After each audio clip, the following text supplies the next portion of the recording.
Welcome. It is 2 p.m., well, sort of, kind of, just after 2 p.m. on April the 23rd, 2026. It's almost May, folks, and that's somewhat terrifying. But anyway, welcome to Scouching Live. I am the host of the show, Old Billy, Will Scouch. What's going on? Pretty big day, pretty big week, pretty big everything going on right now. As the IIHF World Under-18 Championships have gotten going, we already have our first 3 upsets, arguably. Once again, the Czech Republic, Czechia, so they say, Česko, as they say in Czechia itself, have shown up and silenced a lot of people, and certainly made taken their Genghis Khan Mongol Empire style cavalry overwhelm style of play that they technically usually pull out against yours truly's home nation of Canada. They took it out against Sweden today too, and beat them up and won a game. So pretty wild week. This is why we watch the tournament. The under-18s are underway. If you haven't watched this tournament, if you don't do any of that stuff, it's really worth watching. It's a lot of fun, especially if you're a bit of a draft geek. But even if you're not, I mean, the hockey's great. I don't have the Slovakia game going right now. I watched the first 2 periods, and that's not necessarily the highest priority. But a couple of these games so far have been pretty good, and so it's been a lot of fun. But anyway, again, if you missed it, the rankings have dropped, so you can check those out. I believe there's a link in the description. If you're also unfamiliar, we but I got it for free. A URL for the draft simulator. You can go to scouching.ca, give it a go, give it a try. I know we talked on Monday night about some improvements that we've had to make to the site, but I have not had the time to implement those yet. I've just been with the under-18s and getting the written preview out. I haven't been able to do that. Speaking of which, on the blog, there is a written preview of the under-18s. So far, things are holding pretty decently well. Things are holding pretty well from going in, except for the whole, Canada not winning against Slovakia thing. I didn't have that in my cards, honestly. But yeah, I mean, it's a busy time. Again, I've said this before, but it's busy season from now pretty much until July. It's crazy. There's all kinds of things going on all the time. Reports are dropping. Another one dropped yesterday on JP Hurlbert. Tomorrow we're going to drop one on, I believe, Elton Hermansen, which is great because he's been quite good at the under-18s, which is a nice little thing to tie in. So I think that's the one tomorrow. I think Adam Anderson might be Monday. I'll have to double check the schedule, but it's one or the other. Recording a bunch more tomorrow. We've got an editor on staff now helping me out. And so now, from now until the end of the year, we should be able to make a lot of these a lot quicker. So with that, anyway, hope you're enjoying them. This season's been a lot of fun. Again, if you have any thoughts, we've been tweaking the format a little bit this year. It seems to be going decently well for now. Yeah, we're in full flight, and it's also ranking season. I saw a comment already about a few of the rankings that have come in, and my good pal Tony Ferrari, who everybody knows just steals all my work and slaps his name on it. He put his list out today, and yeah, so or yesterday, sorry, he put his list out yesterday on the Hockey News, so you can go check that out. EP did theirs as well. I think there was one more that I put in my little in my tracker document here. If I can find it. McKean's put theirs out. That's been put into the system, and by that I mean like the draft simulator. It should be reflected, all these updated rankings, so the way that the draft plays out should be updated with the most recent evaluations of these players. The Hockey News also, I think, has their final list ready to go. Yeah, a couple more have been added, but by and large, yeah, I mean, we're cruising. We're up to, for players that have been ranked in every list that I track, there are 19 of them, so looking pretty good. But anyway, go read Tony's, go read EP's. They put in the work. I at least know that for a fact. They put in the work and they do the thing, and they're worth reading. So welcome to the show. What else is yeah, I think that's it for housekeeping. I mean, the playoffs, I mean, the NHL Stanley Cup playoffs are underway as well, and I need to check my bracket because I feel like I've already destroyed it and I've already failed. Let me just double check here.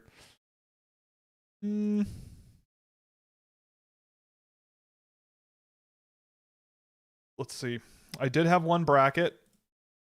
I did have the Kings winning a game against Colorado, so who knows? I've been watching so much hockey the last few days. My brain is all melted. I watched all 4 under 18 games yesterday. I've been watching as many playoff games as I can.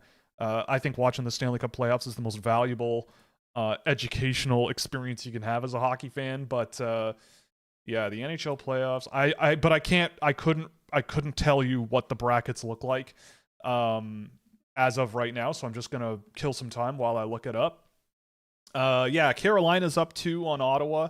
I mean, I had that one going 7 games, and I think that's one where I feel like in Ottawa the Senators could win some of those games. I think the Senators could win some of those games, and I don't think this is going to be a cakewalk for Carolina. It seems like Ottawa is doing the same kind of thing they did last year a little bit, where like they love to push the envelope. They love to play that really physical, intense, like annoying style of play, but it feels like the referees are like calling a little bit more, but there are still way too much shenanigans to call penalties on everything. But it seems like there are more calls being made, and I feel like Ottawa is kind of paid for that, and you probably don't want to be taking penalties against the Carolina Hurricanes.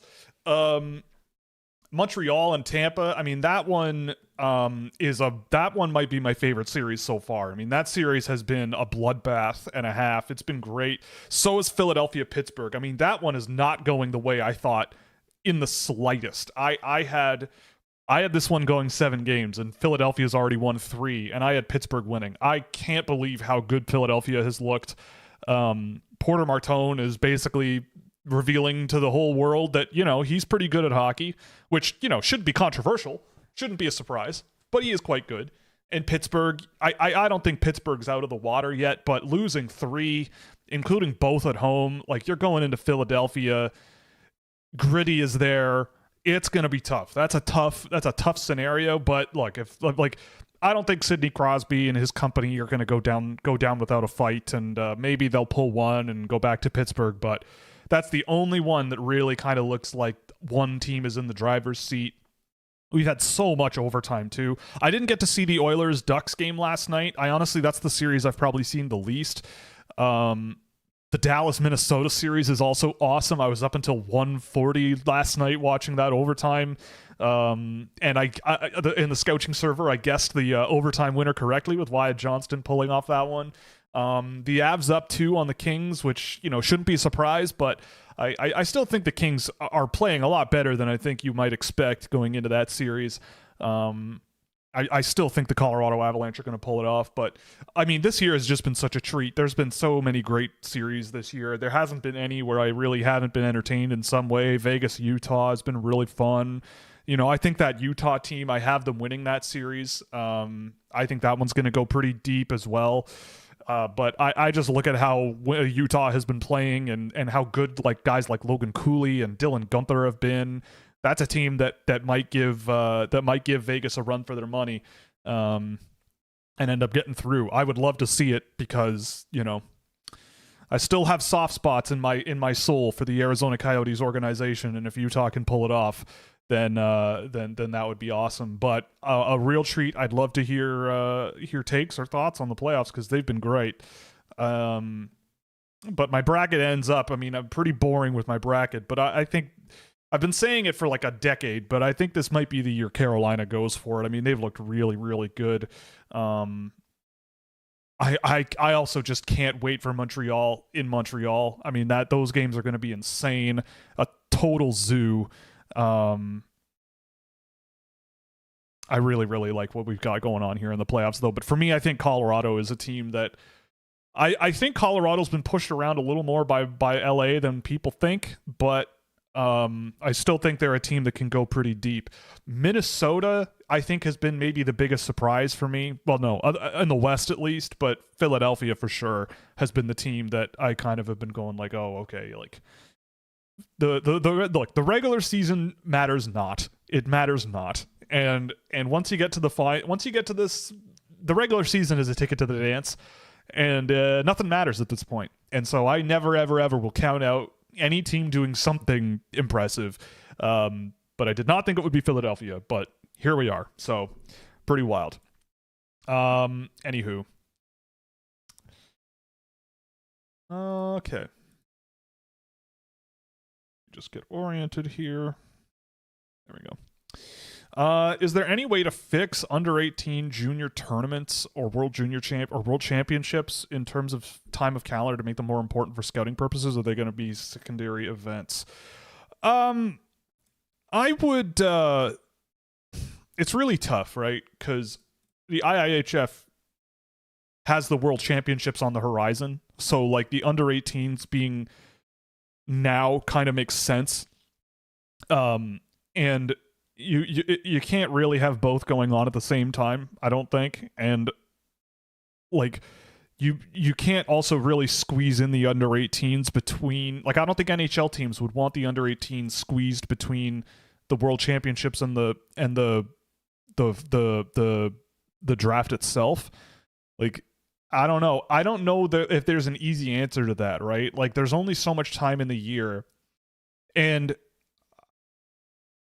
like, the other thing too is that the under 18s, pretty much everybody except Canada, by and large, has everybody there that they think should be there.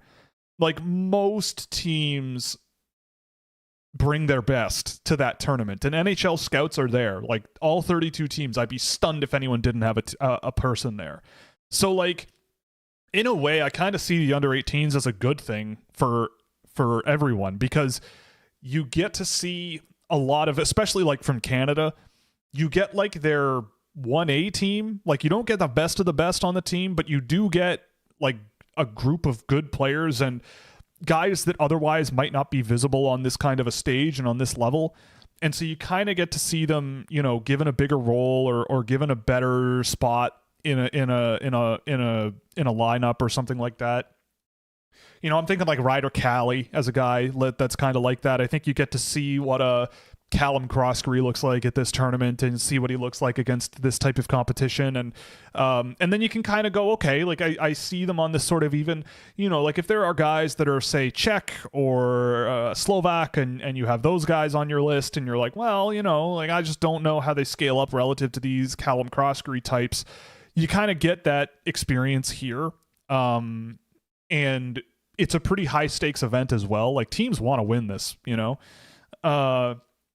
So unfortunately, like, Canada doesn't bring their best. I mean, Latvia doesn't have Burzkowns, and there's a few USHL guys that are still in the playoffs that can't go. And so, I mean, in terms of like all of these things, like rescheduling everything, like, the problem is that a lot of these leagues are very long, right? Like the NHL is a very long regular season. In my opinion, it's too long, but like that's besides the point. The CHL season is very long.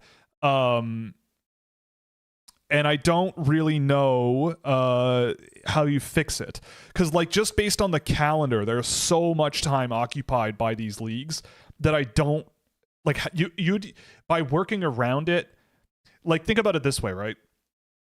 What if you were Nathan McKinnon and you were in the Stanley Cup playoffs this year, would you even want to go to the World Championships? Like, I think the Olympics are a little different, but I feel like even if you did move the World Championships or something to June or July, I get the feeling that most NHL guys, especially playoff bound ones, are going to go, I don't want to do that, man. I need to train. I need to recover. I'm banged up from the, you know, like, so if anything, it's kind of fine the way it is. And it's still a great event. The World Championships are still a great event, but I think it's just like a logistics thing, and it's really difficult, especially because the IIHF does not have the same leverage at all that the NHL does. and the guys that are being paid millions of dollars to play hockey are going to prioritize that over playing internationally most of the time. But the under 18s are an interesting proposition. I mean, I in my heart of hearts might like it to be closer to June, but realistically speaking, I think a lot of guys and a lot of agents and a lot of players in NHL teams, maybe not NHL teams, but a lot of players are looking at the situation and going, yeah, I'd rather have time to be in good physical shape for the combine. And, you know, I mean, if I'm a 17-year-old, the last thing I probably want to do is, you know, play a bunch. Again, the CHL playoffs are, you know, while the leagues are unbalanced, I think that it's still a grind to get through 4 rounds, let alone a Memorial Cup. And then after all of that, at 17 years old, it's like, oh, now I also have to go all the way to Slovakia, play for 2 weeks, you know, and play even more. And then I come home and like a week later, it's the combine. And then a week later, it's, you know, the draft or whatever it is, right? Like it's a really tight schedule really quickly. So I don't know what you do. I don't think there's an easy answer. And I honestly don't think that the way it is right now is that bad anyway. Like outside of Canada, most of the best are there anyway. And, you know, like Viggo Bjork is not there because apparently he's going to the men's team for the World Championship. So that's like a whole other thing. It's a good thing. I mean, I think it's a good way it is as it is now. It's just that you do, like any scouting work or anything like this, you just got to be really careful with like relative valuation and who you like and where you're putting your money and, you know, metaphorically speaking, and like what, you know, all that you just got to kind of be careful and understand the landscape. Okay, Will Nilla Ice is one that I've never heard before, but I don't know if I like it. Try it again on Monday and we'll see.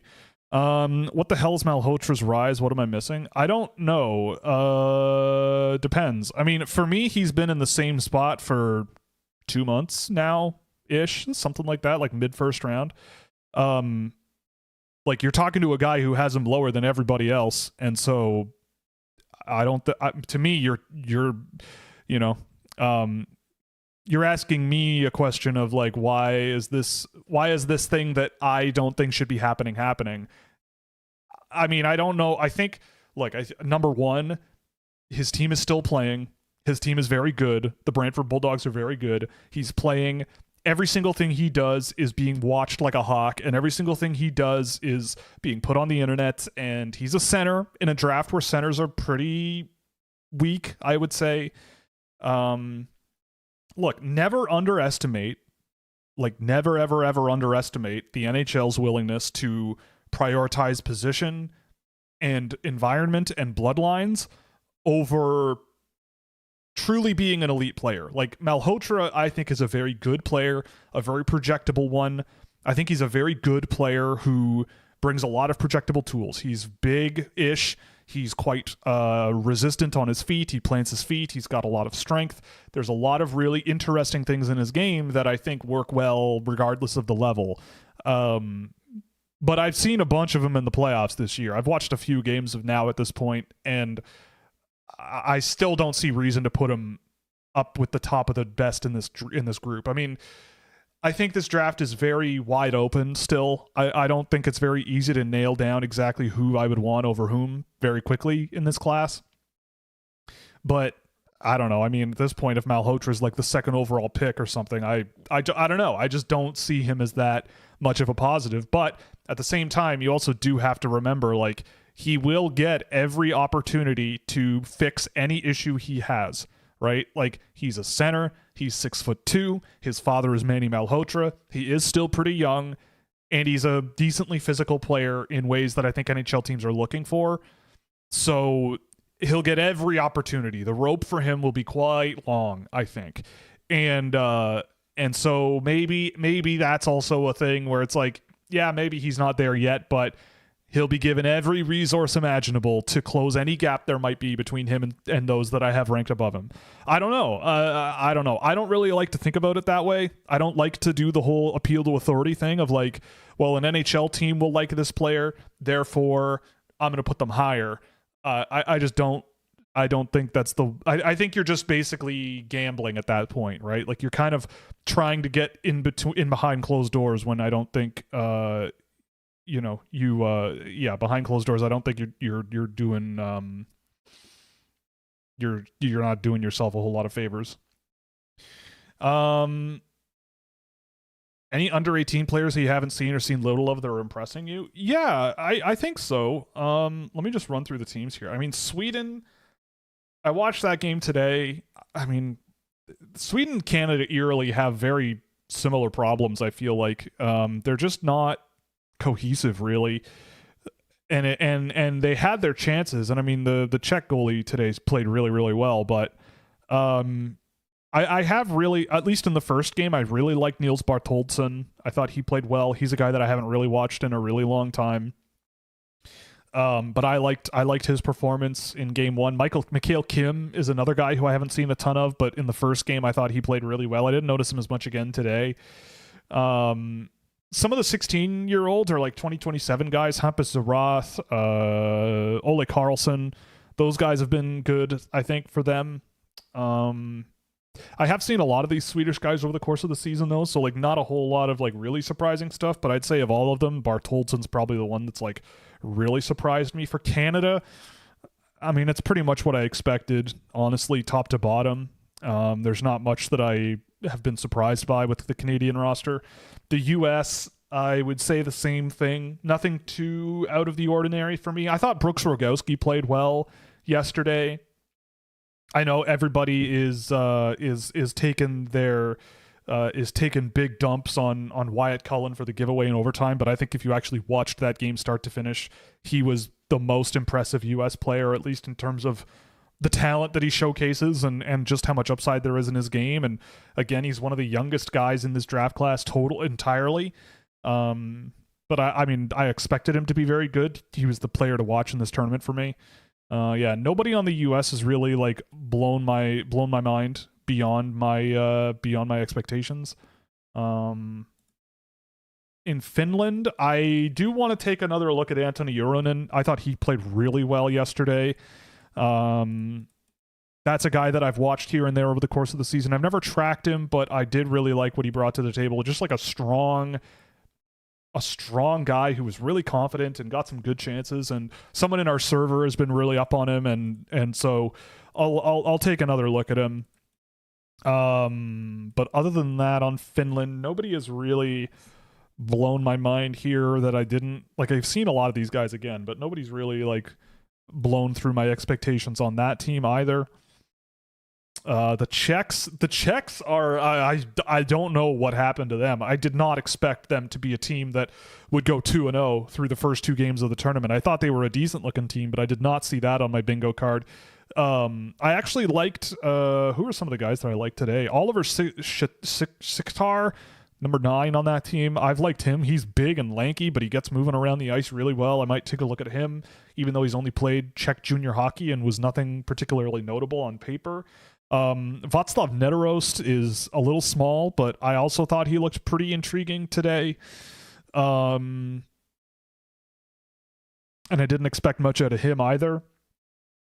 Their goaltender also played really well, I don't know if they switched goalies, but Solovac, the goalie, he looked pretty good too. The Slovaks are interesting. I mean, coming into the tournament, I thought they would just be a team that looked like the youngest players would be the best ones, and I think that's kind of held. Like Oliver Ojagani has been pretty good. Jakob Florish is a guy, I think EP had him ranked, and that's a guy that I haven't really paid much attention to. He's just slipped through the cracks for me, and so that's a name that I'll be looking at. Actually, I should write these down so I don't forget. I wrote down Uronen. What's his name? Floris? And then, what was the other one on the Czech team? It was Sichtar. I apologize for any Czechs that might be listening or watching. And Nederost. It's just, he's, oh my goodness, Nederost. It's just that Nederost is 5'10 or 5'11, so he's probably terrible, but I say that with love. Norway, I mean, I've been a little underwhelmed with what I've seen of Aram Olsen. He just hasn't really brought what I expected yet, at least. But I mean, he's kind of the guy on that team, and so he's never struck me as the type of player who is comfortable in that type of a role, but as an offensive player, like a complementary scorer, there's a lot to like in his game. And he just, I don't know, Kasper Schulman has played with him, I think, quite a lot in this tournament so far, and I've liked him. But I still just don't know if there's enough like real play driving ability on that Norwegian team in general. I mean, they've made it interesting against Slovakia today, I guess, but nothing on that team has really like blown my mind relative to my expectations coming in. I'm trying to see here who else, like that Jonas Goldbrunson guy is certainly very big. The Germans, not a whole lot going on there for me. I've watched the game yesterday. I mean, they just kind of got absolutely destroyed. And so there wasn't much to look at. I didn't see the Latvians today play Canada. I downloaded the game, and so I'll probably throw that on after this is over, this afternoon into the evening, because I do want to watch this team play. And while Canada stomped them into the ground, which shouldn't be a surprise, I am curious about some of these guys and just what they look like. And depending on who was in net today, if it was Pluminch, I would be very curious about how that went. Let's see, was it him? Well, they didn't change the goalie, and they played... Oh, the page died. Nice, love that. Yeah, they did not play Plumans. Okay, well, there you go. So, my boy wasn't in net for them.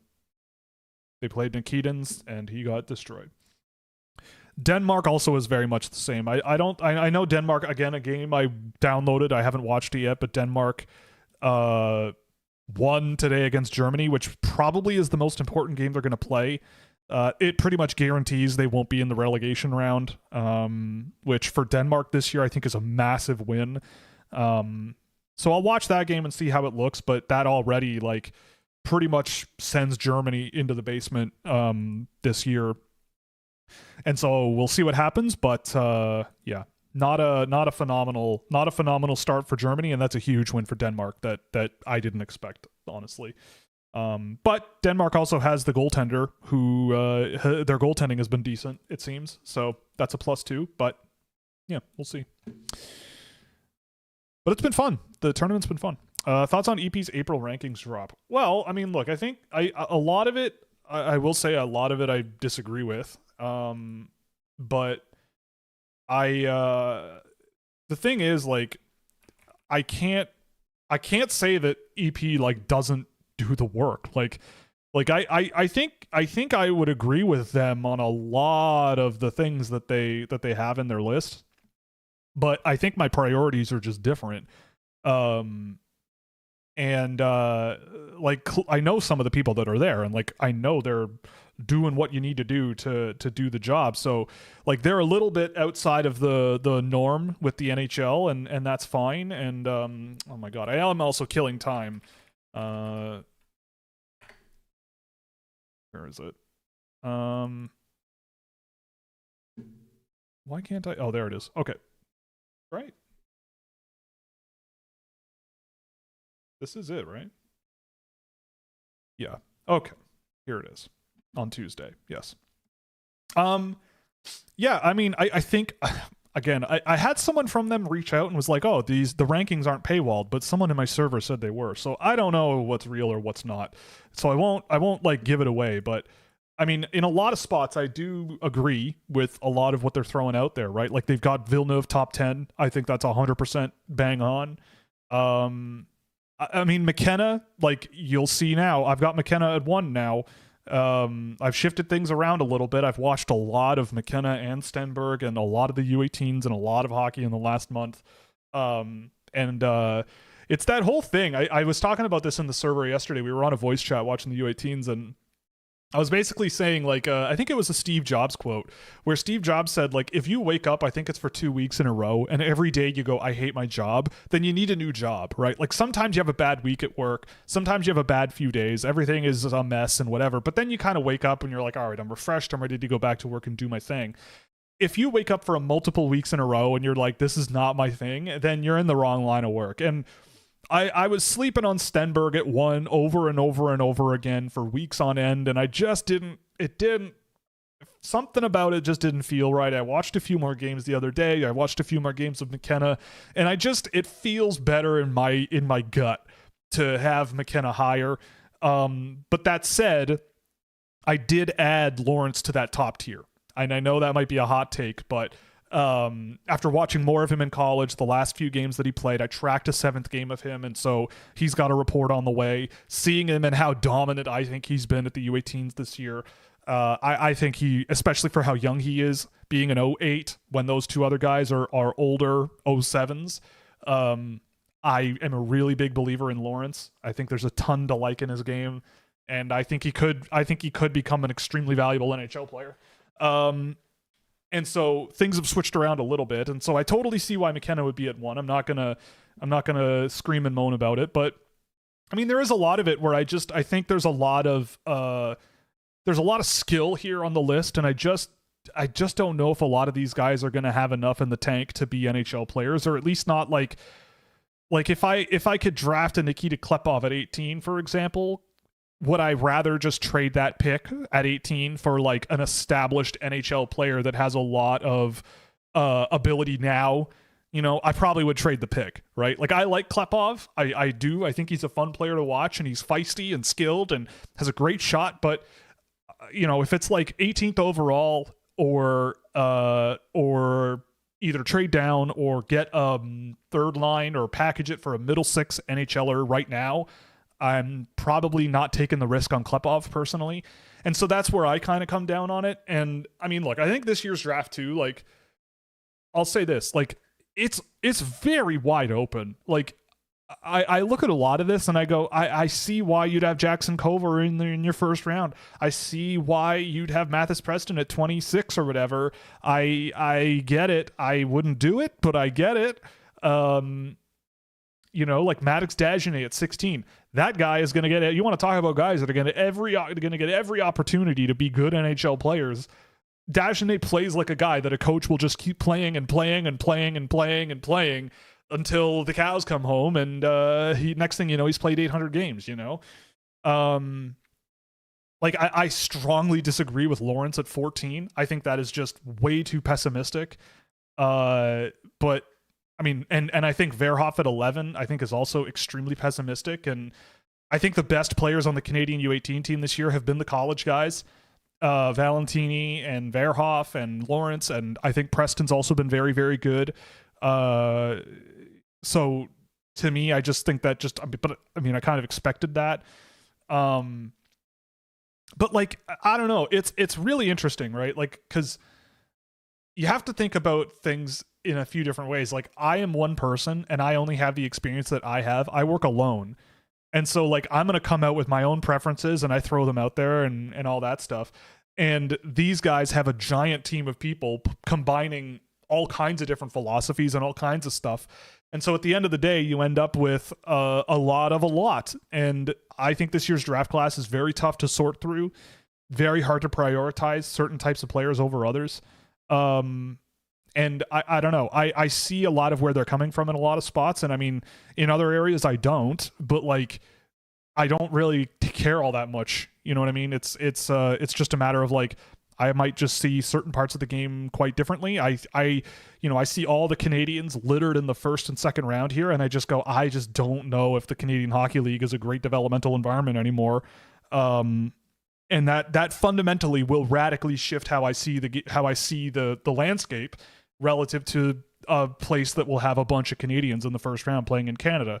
I was doing the math today actually because I wanted to know for sure, but I noticed a few weeks ago that there are about the same amount of Americans and Canadians registered as hockey players with USA Hockey and Hockey Canada. And I think there are I actually have the numbers in front of me here somewhere. There are in the USHL there are 381 Americans and 31 Canadians. That's basically the inverse of the Quebec League. So there are 34 Americans and 341 Canadians in the Quebec League, but combining the CHL and USHL together, there are 1,250 Canadians and almost 600 Americans.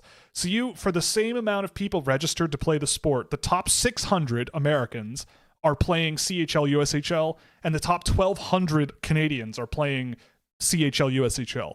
So you're getting a much smaller subset at the top end of the talent pyramid in America and spread across much fewer teams than in Canada, where you have over 60 teams across the entire country spread across 3 leagues. And so you've got, 1,200 Canadians at the top end of the pyramid. So to me, the numbers just don't really add up, especially when you consider how far America has come in terms of training and developing young players, and how many more Americans are playing than there were 10 years ago. And the really interesting thing is, like, I think with the Holinka tournament this year, the U.S. winning is a big deal, because the U.S. does not bring their best to the Holinka tournament, right? Like, they don't even come, they bring their second best pretty much. That's their B team. I think there's one guy from the Holinka who played on the national program this year, Nick Bogus. I think there was one. Maybe it was Brady Noling there. I don't remember. The point is, there was not very many. It's a B team that won that tournament. And generally that's an American team that does not even come close to winning. Like, I think that's a big deal. And so to me, it's like, I just, when I see all of this pro Canada stuff, and I look at this under 18 team too, I just go, I don't know if it's that, I don't know if that's the way to go anymore. I just don't know. And so, yeah, I think that if people understand that that's my fundamental thesis for this year, then my rankings make a lot more sense. You know what I mean? Is Canada a real place? Most of the time. Most of the time.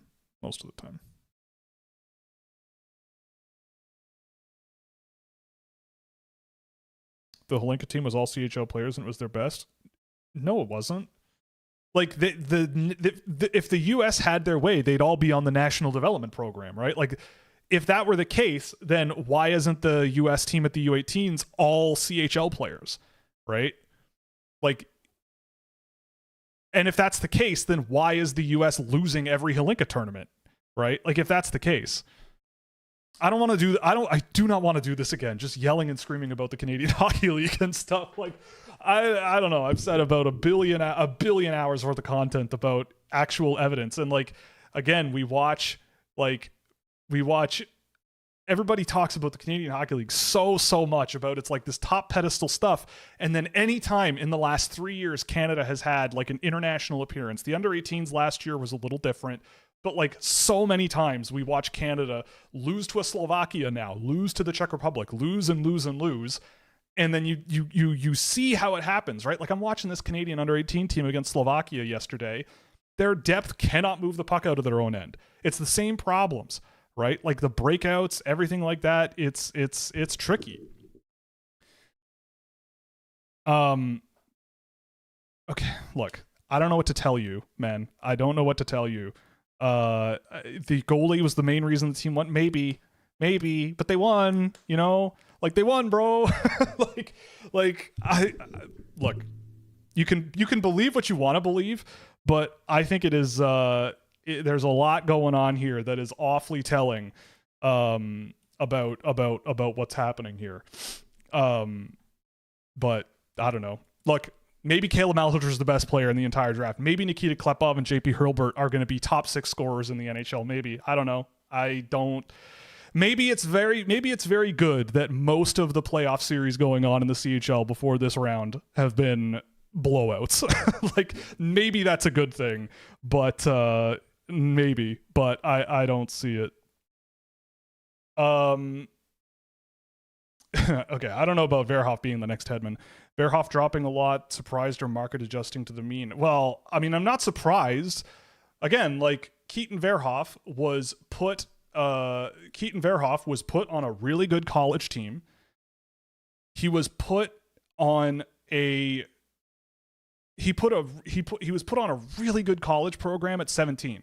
Think about it this way. If Keaton Verhoff went to Victoria and scored 40 goals this year, would people be down on him? Probably not. I think people would be freaking out. And he scored like 20 something last year. Like, there's a world where Keaton Verhoff is like an 80, 90 point defenseman this year in the WHL, even if Victoria weren't incredible. Under normal circumstances, he still would have Cole Reshny there, right? But it's not normal circumstances.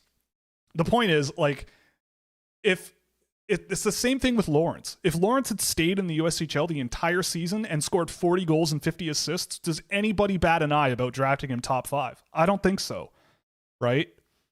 Like, I think with Verhoff, I think people are wildly overcorrecting because I think people saw him play Wisconsin in the Frozen Four, and he wasn't great, right? Like, he was not great in that game. And I think with all of the eyes in the universe, in the hockey world, trained on him for every minute he was on the ice in that game, and him having some trouble in that game, people went, uh-oh, you know? And I mean, I have my doubts about Verhoff for sure.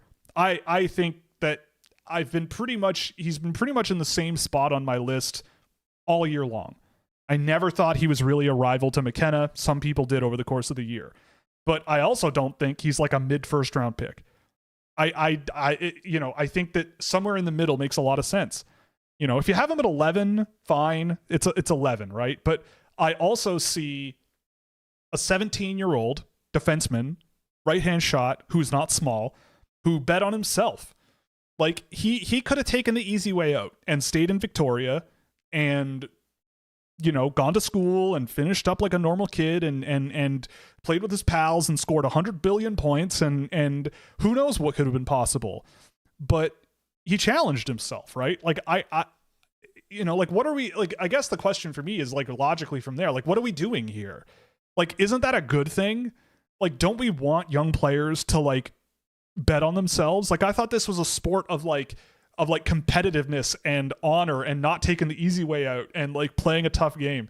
Like, what tougher job for a 17-year-old could there be than go to the NCAA, to a really good program, play really good minutes, and do it at 17 in the best NCAA hockey has ever been, right? The influx of the CHL players have made it so much better.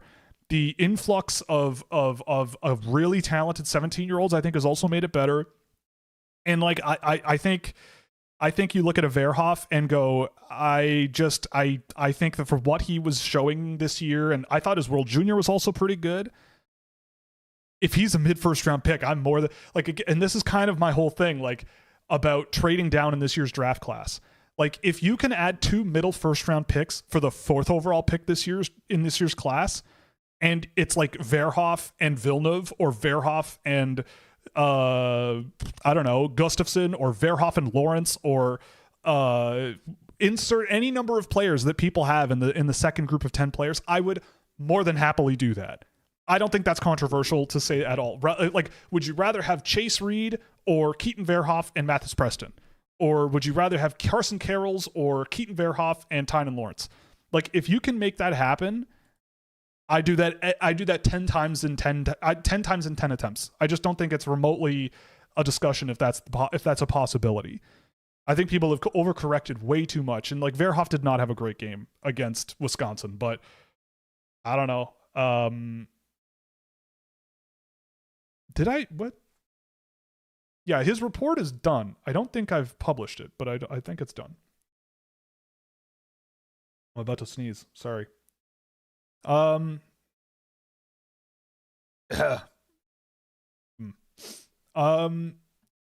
but I mean, I don't know. After the Wisconsin game, it doesn't surprise me that Verhoff is lower.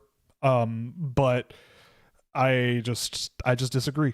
I think if you're going to hold him to that standard, then you better look at some more tape of some of those CHL guys on defense playing in their own end or something, because it's way more troubling in my opinion. Yeah, and Lawrence is the same. I don't know. I watched another game of Lawrence in college, and I thought he was great. And I think he has been the best player on the Canadian team at the under-18s this year, because he should be. He's playing children, and yeah, I don't think it's a controversy at all. The Dallas Wild series indeed has been amazing. It's been really good. Kirill Kaprizov almost had one of the nicest overtime goals I've ever seen last night. He just wrung it off the post, as is tradition. But that was a really nice play that he had on that reception and everything. And then that would have been great, but was not meant to be. After 2 seasons of watching the Finnish 09s perform at an elite level every time they play internationally, why are there Europeans who they ever were more hyped? I mean, they're 09s. Like, I don't know what you mean. Like, I don't think very many people, except for Canadians, are out there hyping their 09s all that much. At least not in my world. Maybe I'm missing something, but I like the Finnish 09s. I think some of the best players on the Finnish team this year have been the younger guys. Like, I know Flugelberg is a late 09. He's a 2028. I thought he looked really good in the game yesterday. There's a few guys on like Ilves I've really liked this year. Who's on this Finnish team that's really young?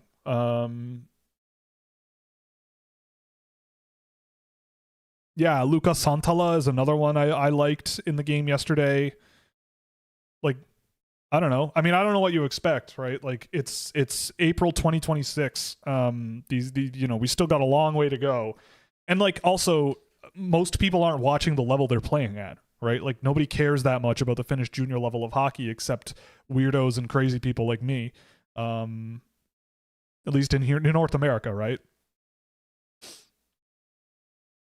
And yeah, I mean, you're right. Like, I think they've been a really good group of players. Why aren't they more hyped? Because they're 16, and the only 16-year-olds in hockey who get hyped are the Canadians. like that's pretty much it. You know, you don't hear too much, at least over here, about pretty much anyone else, you know. A lot of people are talking about Alexis Joseph, and I do not think he's looked particularly dominant at this under-18 tournament for a guy that people are saying could rival Landon DuPont. I have not seen that. Can you explain what makes you so high on Lawrence? What would you say the upside differences are between Malhotra and Lawrence? Okay, so Lawrence plays the exact style of play that I think is the most valuable in the sport. Right? At least for a forward. Defenseman, you can pick and choose whatever. There's a lot of nuance to that. But like, if you're drafting a hockey player, like, okay, I'll put it this way, right? You know what? It might be easiest if I just do this. Do I have a window open? Yes. Okay. Draw online. Can I just have a notepad to draw online with? Because I want, okay, so okay, so let's do this, right? So let's take a look at this, right? So when I look at hockey, I look at a few things, right? We'll just say get. You have get, and then this goes to move, and then pass. Pardon my writing, pass or shoot, whatever. And then it is also like move, kinda, and get, right? And you also, in the middle here, have think. Okay? So like, this is kind of ubiquitous. It goes with all of these. It kind of mixes in with all these, right? So when I'm looking at a player, I'm looking for a player that does this, this, this, and this well while doing this really well. Do you know what I mean? So what I mean by this part is like getting the puck into the offensive zone. This part is like making plays in the offensive zone. This part is putting yourself in a position to do this part, get the puck back. This is the sport. This is really all it is, if you think about it, right? You don't have the puck, so go get the frickin' puck. You have the puck, get it into the offensive zone. You have it in the offensive zone, make something happen. If something happens and you don't have the puck anymore, get it back. And it just keeps going over and over and over again, right? So in my mind, I should make this a little, let's remove a bunch of this. Okay? So in my mind, when I'm looking at players, I go, who is checking these boxes? How many of these boxes are being checked in a way that I think work in the NHL? And when I look at Tynan Lawrence, I see an absolute ability to do this. I think that's without a doubt possible.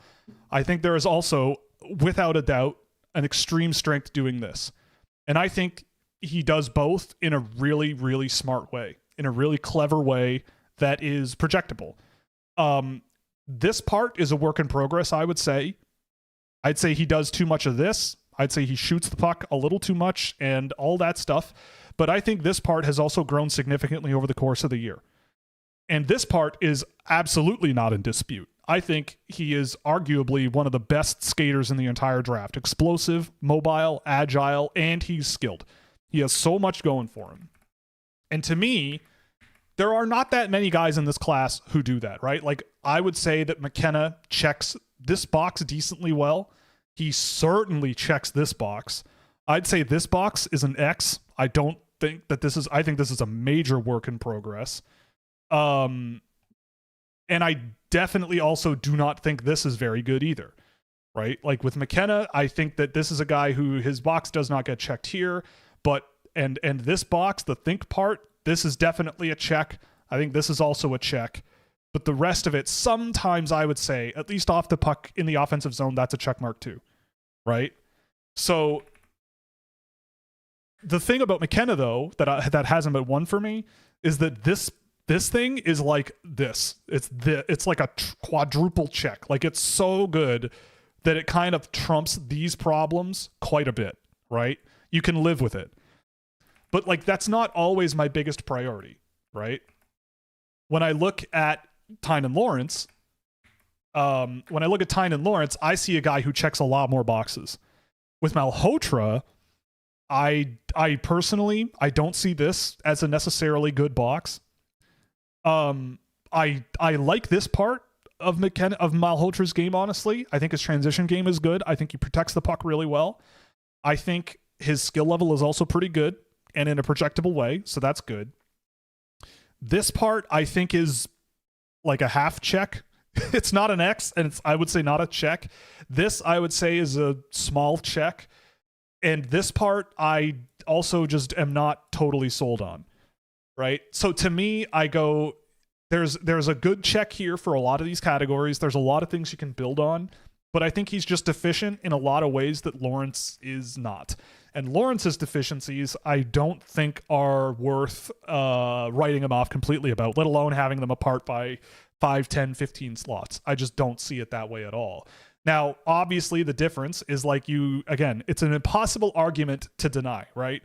If you're betting that Malhotra's trajectory is just going to do this over time, right? If this is player over time and Lawrence is going to do this, an NHL team is going to look at this and go, well, yeah, obviously we want this guy, right? But I look at it and I go, I don't think that's the case. Like my hunch is that it's going to be a lot difficult, a lot. You're going to get a lot out of Lawrence, and very quickly. And they're going to be teammates next year probably, so that'll be interesting as well. But yeah, that's kind of how I see it.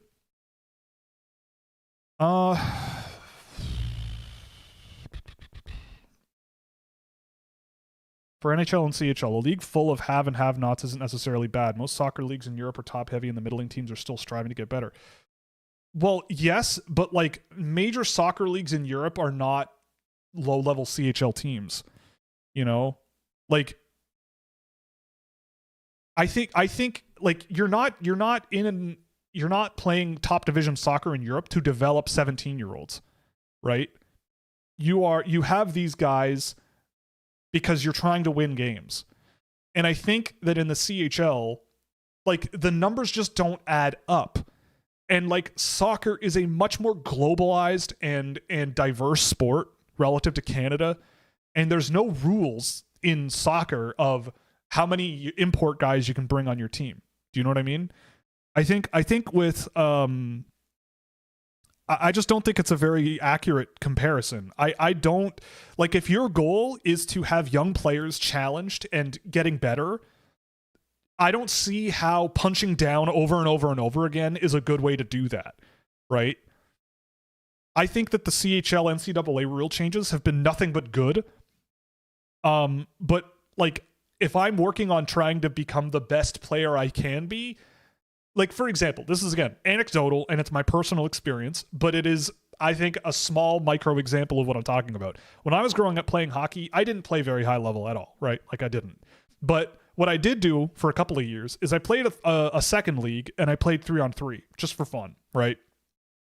And it was a league run by like a family friend of mine, and it was pretty, it was decent. And it was a lot of fun. But like, I clearly was a more I clearly was also like a more advanced player for that league. Like, I was I skated pretty well compared to everybody. And 3-on-3, if you can skate really well, you're golden, right? And so it was not a very good environment for me to get better, right? Because I just was beyond most of the guys that were in that league with me,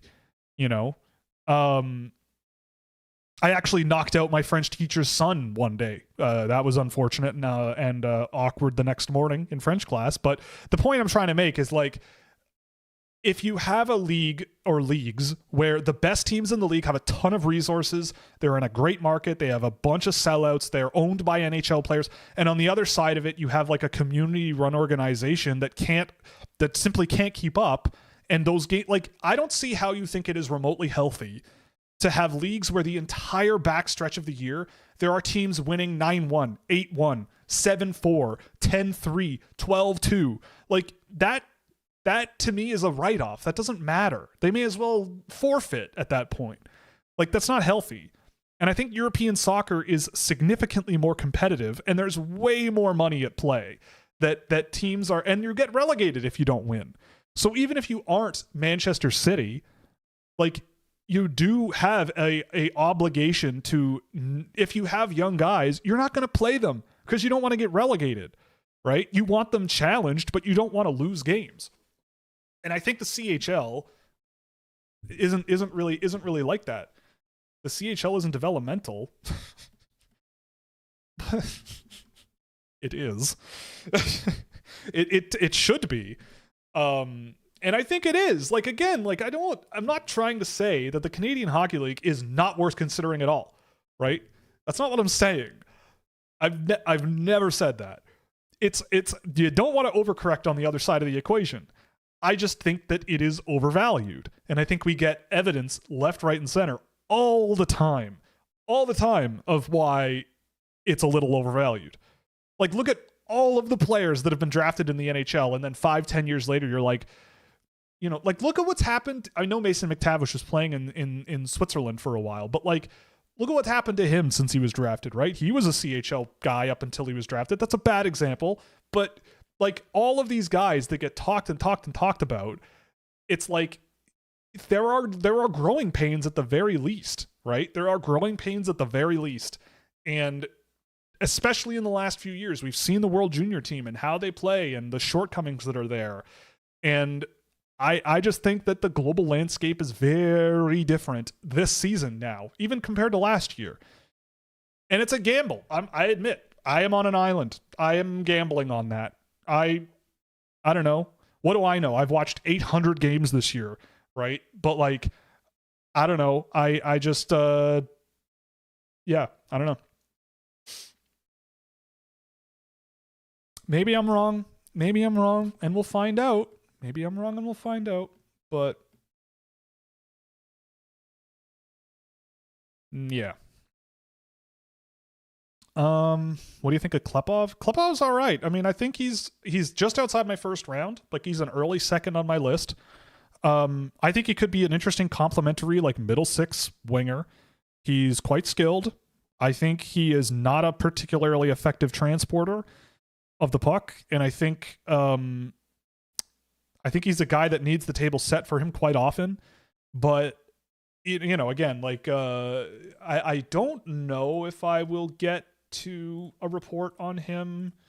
I might, but it's already getting pretty tight. But I've done a bunch of games on him, and this is interesting, right? Wrong page. That's Preston's data. Let's go to Klepov. So Klepov is a guy who is just overall very underwhelming, right? Good forechecking results, not great defensive zone presence, not very physical, not an amazing defensive player either, very not involved in transition going either direction. Underwater on shot differentials, and again, I focus pretty much on tracking him against good teams. An offensive threat metric that is pretty heavily shot reliant and like mid-range shot reliant, and not a whole lot of offensive creation for others from like scoring areas. Like, he's not a bad player, but I just think there are a lot of question marks. I think there are a lot of question marks about projecting a guy like that. Like, I think that there's this archetype of player that scores a lot in the junior leagues in Canada and struggles to get to the NHL and do it, right?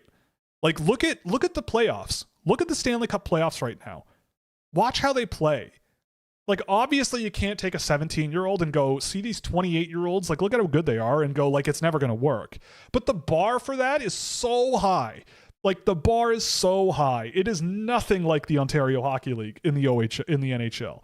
And I know that sounds obvious, but like, I think that over the years, I've seen so many guys that score so much in the junior leagues, and they get up to the AHL and they score so much, and then over their NHL career, they have to adapt. They have to find a different way to settle into a lineup, a different job that they can play, and do well at. And so I'm always thinking about, like, if there's a kid who's scoring a lot, I think, if they're not scoring in the NHL, what is their job? If I'm a coach, what can I deploy them doing if it's not scoring? And for Klepov, he's one of these guys where I don't know the answer to that, right? Like, I don't know. Maybe he has enough juice in his game defensively to be a complementary offensive third liner or something like that. But like, to me, that's a fair choice to make in the second round, you know? I think there are other guys that might not score as much right now, but I go, they have a lot more physical tools. They have a lot better skating ability. They're a much better distributor of the puck. They're more active in the game. And if things don't work out offensively for them, they have a defensive floor that I really trust, and they play a more important position. And it just knocks him down. It just knocks him down a few pegs, especially in a year like this where there are a lot of good defensemen available. If you like the skill and you like the sort of the intensity with which he uses his skill, then fine. But I always look at my data sets as like, I'm zooming out and looking at the whole package, start to finish, game in, game out, right? Just zooming out and going, okay, relative to a guy like, say, Mathis Preston, right? Nikita Klepov is driving a third of the rate of the offensive threat generation that Preston has done in the games that I've tracked. And Preston also has played on teams that have nowhere near the talent that a Saginaw Spirit do. Like, Vancouver missed the playoffs this year, despite Preston's best efforts. He was, I don't know how you can fault a kid who had points on 45% of the goals his team scored with him in the lineup. I don't know what more you could want. And, same thing with Ryan Lynn, for example. But in terms of zooming out and seeing the whole picture, I just see a lot of question marks. I like him, but I like him as a second-ish round guy. Tony's here. Yeah, his rankings were terrible. Everybody knows that.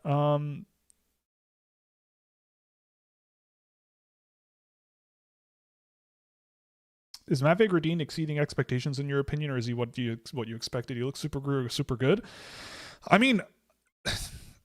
He's hitting he's definitely like hitting his potential, right? Like, Gradin, when he was a draft eligible, I actually went back and looked at Gradin's numbers that I had tracked and a lot of the video that I pulled, because I did see him play for Calgary once this year, and I thought he did look quite good.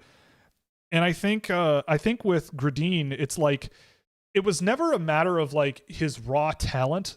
That was never the thing with him where I was thinking, oh, this is the problematic part of his game. Like, it's like he could catch the puck and attack down the boards and get in front of the net and do so many things that are really, really, really solid. And I think with Gradin, like, it's like it was just a matter of consistency with him and the defensive game with him. Like, if you put him in a right position to be an offensive guy and like take away some of that defensive responsibility from a guy like that, and you put him with guys that do have that, then yeah, he could be a huge offensive driver for you because he's big and he's got skill and he can get moving pretty good. Like when Calgary drafted him, I mean, I gave that draft class a 1A. And there's reasons for that, right? Like Gradine, it was an optimistic slot to take him, I thought, but I totally got it. I was like, if you believe that this is there, and you can go back and watch the recap from that year, like if you think that ceiling is there, then go for it. You know, I totally see why you would go for him because he's got all the tools. It's just a matter of like putting it all together and being that like everyday contributor that was kind of in and out in the games that I saw. But at the end of the day, I did like him. It's just a matter of like how much you think you can get out of him on a game in, game out. And it seems like so far, at least, he's been good with Calgary.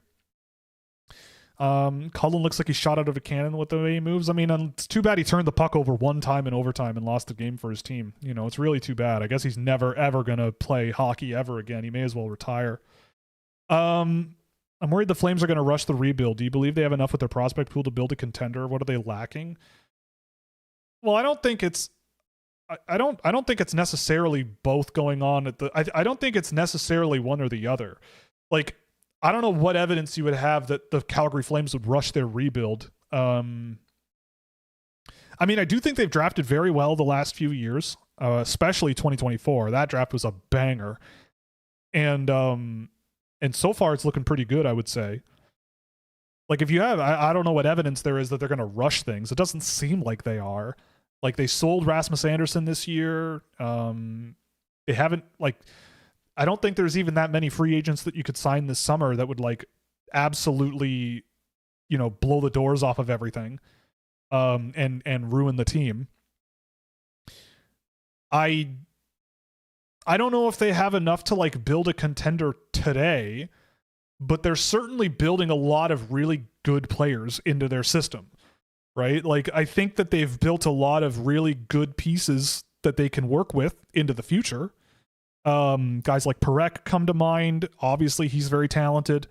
You know, they've drafted all kinds of guys over the years where you go, yeah, these guys will be big contributors, I think. I don't think they have, like, that Celebrini level, I'm going to rescue your whole franchise type player. I don't think there are that many of them out there in the world in general. But I think that if you play your cards right in the draft this year, you could do a lot of damage if you're Calgary. I don't think that's in dispute at all. Every time I run a draft simulator and Calgary pops up, I end up going, like, if I did that, I would be thrilled with what comes out the other end. And it's hard to avoid that. So we'll see what they do in reality. But I don't know what they're really lacking because they've drafted a lot over the last few years. I mean, like, maybe they could add a few more, like, really mobile, you know, Malte Gustafsson-esque defensemen who are strong defensive players, and that might be something they might need to add. But, like, I don't know. I don't think that there's too much to be too critical of. I think Craig Conroy, as a tank commander for the last couple seasons, has done a really, really, really good job. Like, I see no reason to doubt the guy.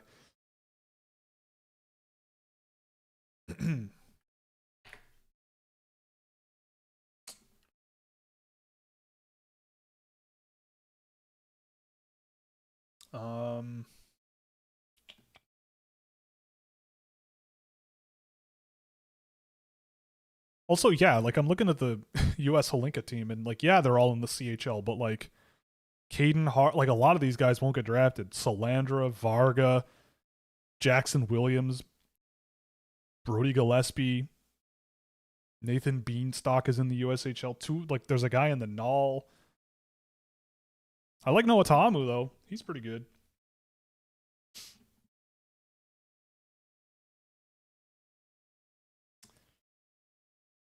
Do you think this change in terms of players going to the CHL or NCAA is a good thing for hockey development? I think it's the best thing that's happened to hockey development for Canadians in a very long time. I think it makes all the sense in the world. Number one, young players can make money doing what they love. I think that's a plus. especially in a world where the NCAA is like drowning in money. Like I like you've got American billionaires financing a college hockey organization. You can argue whether that's morally acceptable or not. You know, if an educational institution being dominated by the wealthiest in a society is a good thing or not. You know, actively, I don't know the answer to that question, but it does. You know, it's like they if that's the case, then the player for fairly compensated for what they bring to the table. And a scholarship, I don't think, is for the value they bring to the school. Like Gavin McKenna probably couldn't give less of a crap about his scholarship, to be perfectly honest. No, you know, with all due respect, I think he's probably thinking, I'm going to the NHL after this year, so a year of school for free is one thing, but you know, hundreds of thousands of dollars is a different thing. But in general, it's the best thing that happened to the NCAA in a really long time, and it's the best thing that happened to the CHL in a really long time. I think it makes way more sense logically for the CHL to be more of a feeder league for the NCAA than being a sort of competitor. And I think that we're starting to see the results of that already. I mean, look at the Canadian under-18 team. The best players on that team have been college players, you know? All three of them, Valentini, Lawrence, and Verhoff, I think have looked really good. And I don't think that's a coincidence. I know obviously like CHL playoffs are going on and yada yada yap whatever, but like the point I'm trying to make is like it's a great environment. I mean, watch the Frozen Four games, man. Those games were like NHL games. They were unbelievably good, and I don't see any issue with that whatsoever. I'm a shoot me if you feel like it, but I'm a free market capitalist, and I believe that adding artificial restrictions to artificially boost and force Canadian players to stay in Canada to keep playing in, you know, Peterborough, Ontario, or Swift Current, or you know, Prince George, because without them teams would fail or something, to withhold them from going to college hockey, which is a great environment. I don't think that's right either. So the fact that that's not the case anymore is, I think, a really good thing. And yeah, like McKenna on this year's Medicine Hat Tigers team, imagine, like, he probably would have scored 180 points with his hands tied behind his back, right? Like, it would be like McKenna. I think McKenna has gotten a lot better from the beginning of the year. I think he has gotten a lot better since the beginning of the season in a lot of important ways. And I do not think that would have happened if he was in Medicine Hat this year. I think he would have he could have coasted into being the WHL scoring leader by a moonshot, right? Especially once Andrew Basha shows up. Like, it would have been a joke. And I don't see how you argue that that's a bad thing that has happened, right? He had some tough lessons to learn, and he did. Everything I said about him in September, people were saying it by November, watching him play for Penn State. And by January, he was number 2 on a bunch of people's lists in January, you know? And then I would say since the World Junior, his game has gotten a lot better in some key areas. I still have concerns and I still worry about where he's headed, but I think the strides he's made in his game are very notable. And I just don't think that under the old rules, I just don't think that would have happened. Like, imagine Connor Bedard could have gone to college instead of stuck in Regina doing everything himself.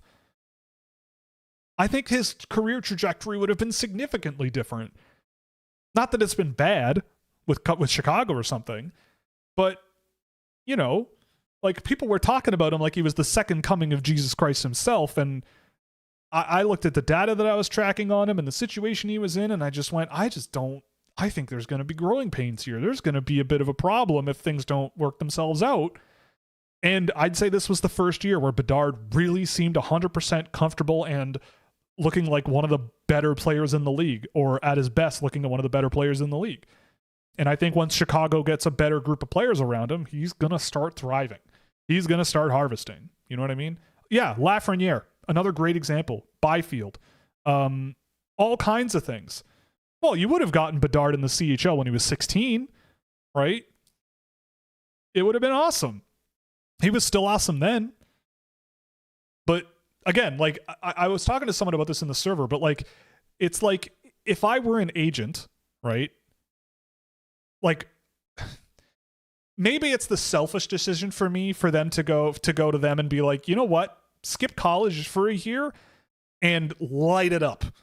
Just light up the Canadian Hockey League. Like if you have an elite level player, like a top end level player that might be a high first round NHL draft pick, and you can go, you know what? You could go to the OHL and lead the league in scoring. Everybody else can go to college and have their challenges, but go off and score 7 points against, you know, insert team that won 10 games this year. You know what I mean? Like go off and do that, son. And it's like NHL teams might clamor over you because of it. But I don't think it's what's best for your development as an athlete, right? Like, and if that's, I know as an agent, your job is to like take a haircut off of their contracts and negotiate their contracts for you. But on the other hand, too, like you get paid going to the NCAA now. Like if I think you're ready for the NCAA, if I think it's a challenge for you to go there, then I don't know. I'll make more money. I'll make more money doing that, you know? So I don't know. It's a thing where I just go like, if my job is to help an athlete become the best version of themselves they can be in 2026, the year of our Lord, I'm going, if a good college will take you, I think you should do it. People might doubt you. People might throw shade. People might think you're not that good, but you're going to be challenged and it'll be better long run. Even if you're 17, do it. Like I said this before, but like 28 17-year-olds have played in the NCAA since the year 2000. 5 of them are this year and 3 were last year. And look at Potter when he played with ASU this year. Look at Horkoff with Michigan this year. Boumediene, I thought, played okay for BU. You know, I thought he looked like an impressive offensive defenseman there too. You know, like it seems like that challenge has been good for those guys. And I think that that's another thing that people are going to look at, right? So yeah, I don't know. I just think it's the best thing that's happened to the hockey development world in a long time, and I think people are still underestimating just how seismic of a change there's been. Like I saw someone listing like all these guys who, you know, are in the CHL now that otherwise wouldn't be, and it's like, well, yeah, but look at all the college guys that could also be back in the CHL otherwise. Like, imagine Porter Martone had to go back to Brampton this year. He'd scored 160 points. Like, imagine Justin Poirier was still in Quebec. I think he's in 06, right? The point is, I just think the landscape has shifted seismically. And McKenna, I think McKenna's a great example of that. What about your mock draft after the lottery? Oh, we're doing that. Obviously I haven't opened registration yet, but we are going to do it. Usually it's not until like the beginning of June, I think, like a couple weeks before the draft. So, don't worry. I will make it very apparent when we're doing registration and stuff for that. We are also going to do the thing we did last year, the contest for free year subscriptions to Scouching, where you basically try to guess the first round pick by pick. That was a lot of fun last year. We had a lot of we had a lot of entrants, and it was a lot of fun, and we'll do that again this year, so you can look forward to that. It's going to get fun. It's going to get fun real fast over here if it isn't already. I get it if you don't think it's fun already, but it will get fun.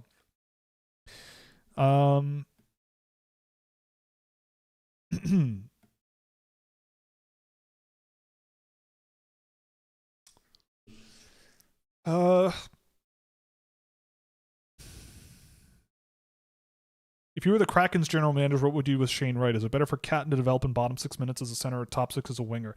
I personally see Catton as a center. I mean, Seattle. The thing with Seattle is like they have been absolute. Like, I fundamentally just cannot believe that Seattle has not made moves to upgrade something. Like blow the door. Like they have had so many draft picks and they've drafted really well. It's just they have a team of third liners and a team of second pair defensemen. And like all of these names come and go, or these opportunities where you could just go, you know what? We can afford to overpay to get X. You know what I mean? Like If I were Seattle, I would have, I mean, maybe it was just not going to happen, but I would have been all over Mitch Marner if I were Seattle. Like, yeah, Bobby McMahon. Yeah, there you go. They went out and got Bobby McMahon. Yeah, that's the elite pickup they need. But like their defense group, like Vince Dunn has been their number one defenseman, and I really like Vince Dunn.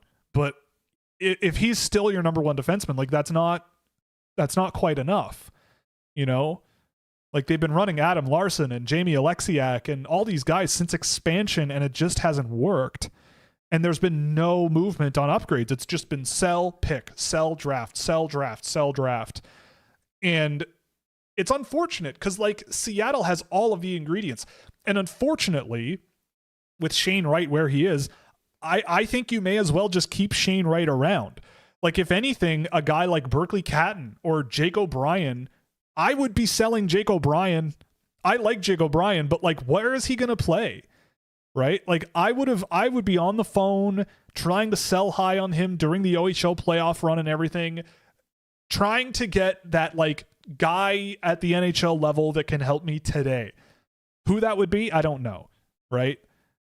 You know, who knows? Maybe the New York Rangers are willing to give up on Adam Fox. You know what I mean? Like make a splash, man. Right? Like that's the problem they've kind of had. I personally every time I watch Seattle, I think Matthew Beniers has all the potential in the world to be exactly what I thought he could be. You know what I mean? I love Matthew Beniers in a Seattle jersey. There's just nothing really around him.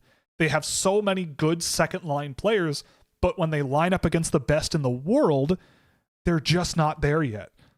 And I don't think you can get there by being a playoff bubble team without making a splash. And they have the opportunity, and I think that might be why they keep moving in different directions management wise.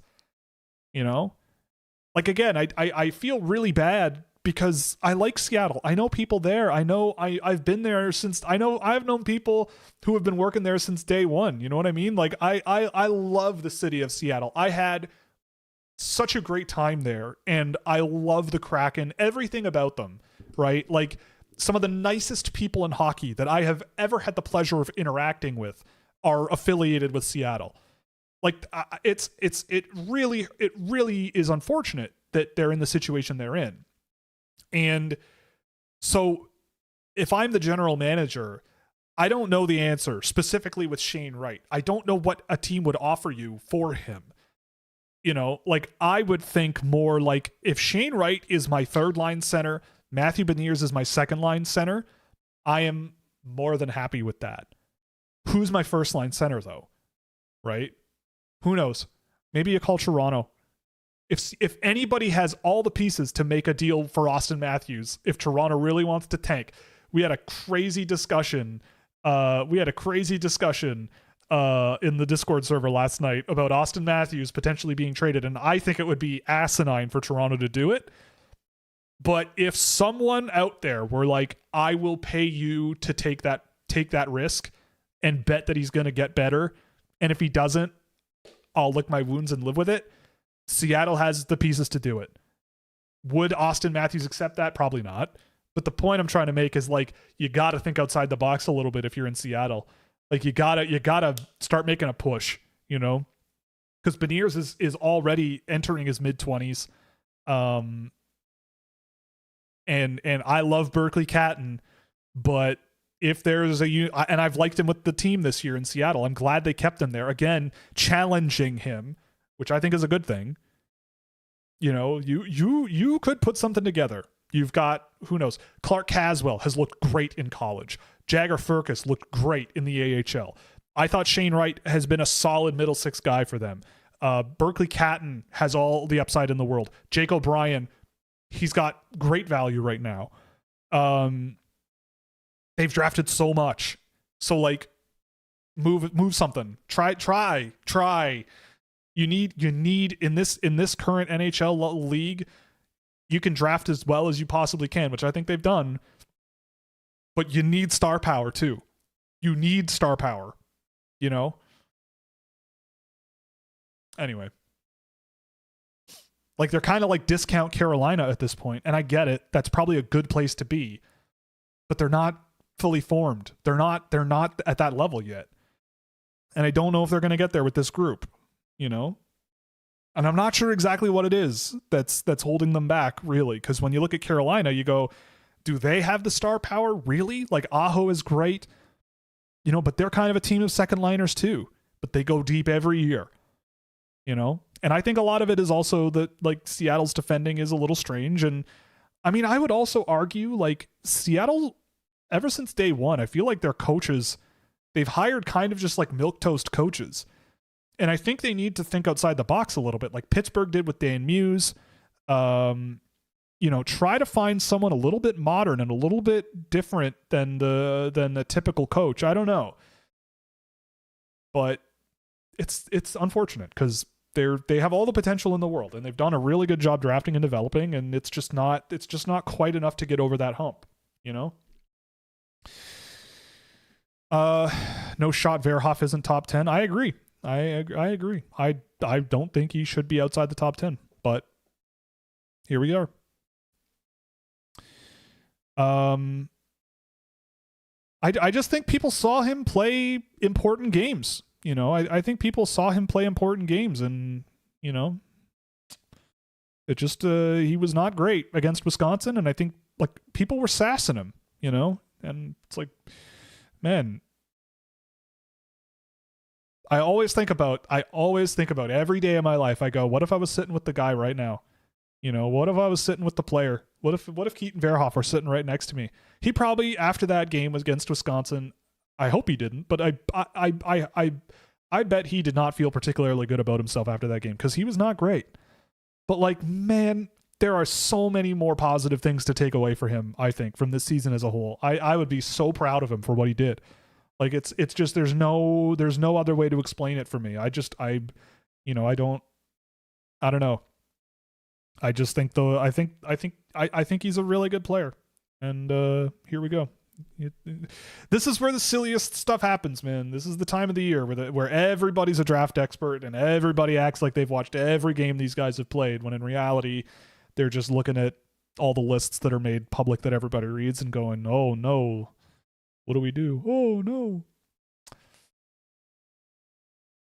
Okay, Charlie, you're going to have to explain the survivability on Yandumi there, bud. Thoughts on Ben McBeth? I think he's a very efficient defenseman. He's very simple and efficient and okay. I still see problems in his game. I think he's a very good passer. I think he has a very high-end sort of thought process on the game. And there's a lot that I don't mind about his game, but I think his actual defensive game is a little bit of a problem. But he has the pieces to make it work. It's kind of like a similar feeling I have to like a Ryan Lynn kind of. He's not as offensive as Lynn at all, but just the way he sees the ice and the way he gets around the ice and all that stuff. He's an interesting player. I've seen a lot of him over the last few months, and I have him in the second round, I think, and I think that's reasonable. If he goes in the first round, I also see why. Just very efficient. You know, if Riker Evans can be an NHL defenseman, then so can Ben McBeth, you know?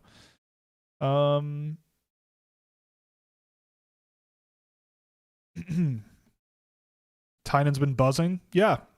Would I lie to you, Samson? I know that username. Would I lie to you, pal? No, never. Mainly got intrigued on how next year's draft is seen after the huge hype train Sundstrom got a few months back. Surprised to see how the Europeans mentioned but not had any Finns. Yeah, no, I agree with you. I agree. I think with Finland, I think the other thing too is that it's pretty undeniable that for a little while there, they had a few years of down years. Like the Finnish talent coming out of Finland, it was not on par with the usual. And I think that's changing for sure. I agree with you that that's shifting quite quickly. Like, I mean, it was funny. We were watching the Finland game yesterday, and Charles was there. Charles Sanders was in there, and he's a beloved member of a beloved and outspoken member of the community. And we were watching Oliver Suvanto just clowning on children.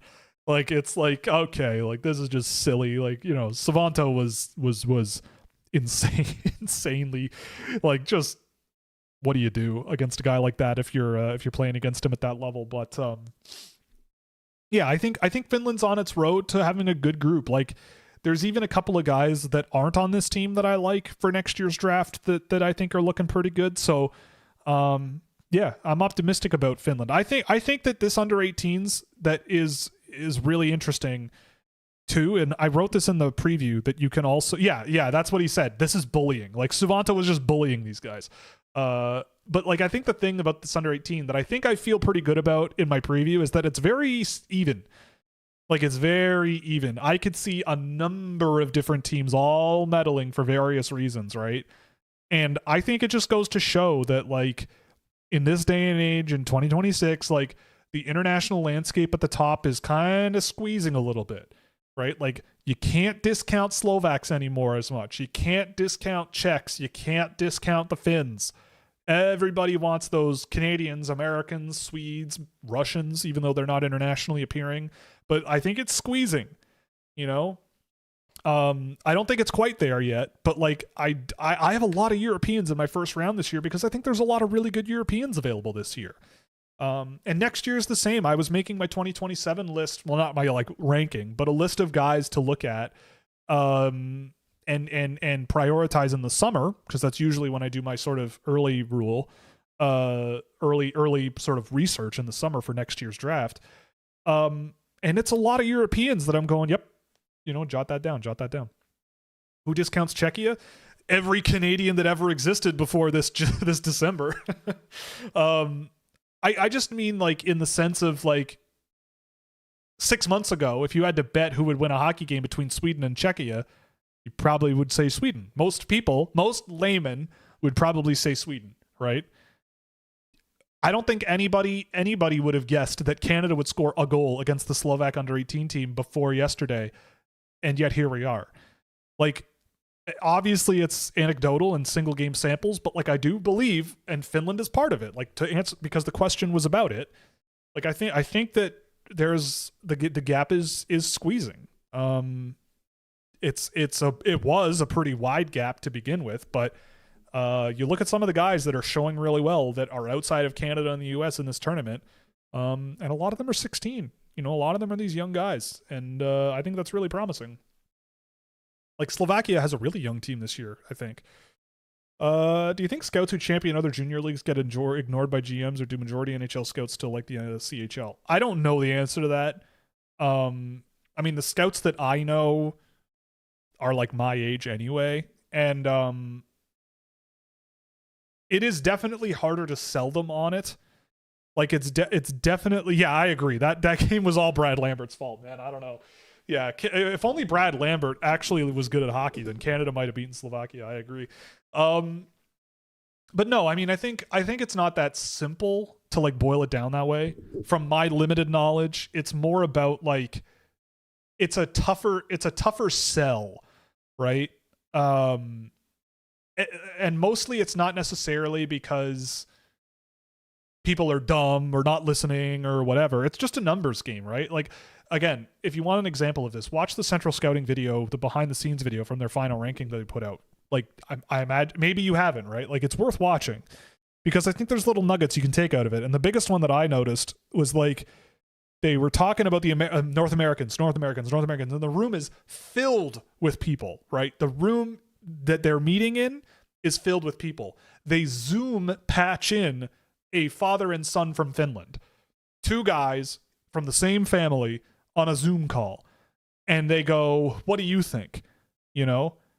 And they go, well, we like Albert Smits. You know, he is a very good defenseman who is big and rangy and lanky. He has the offensive tools as well. He was so good at the Olympics, you know, like this and that and those and this and this and this. And I'm like, yeah, man, you're spitting facts, you know. You're spitting facts, Mr. Finnish person and sons.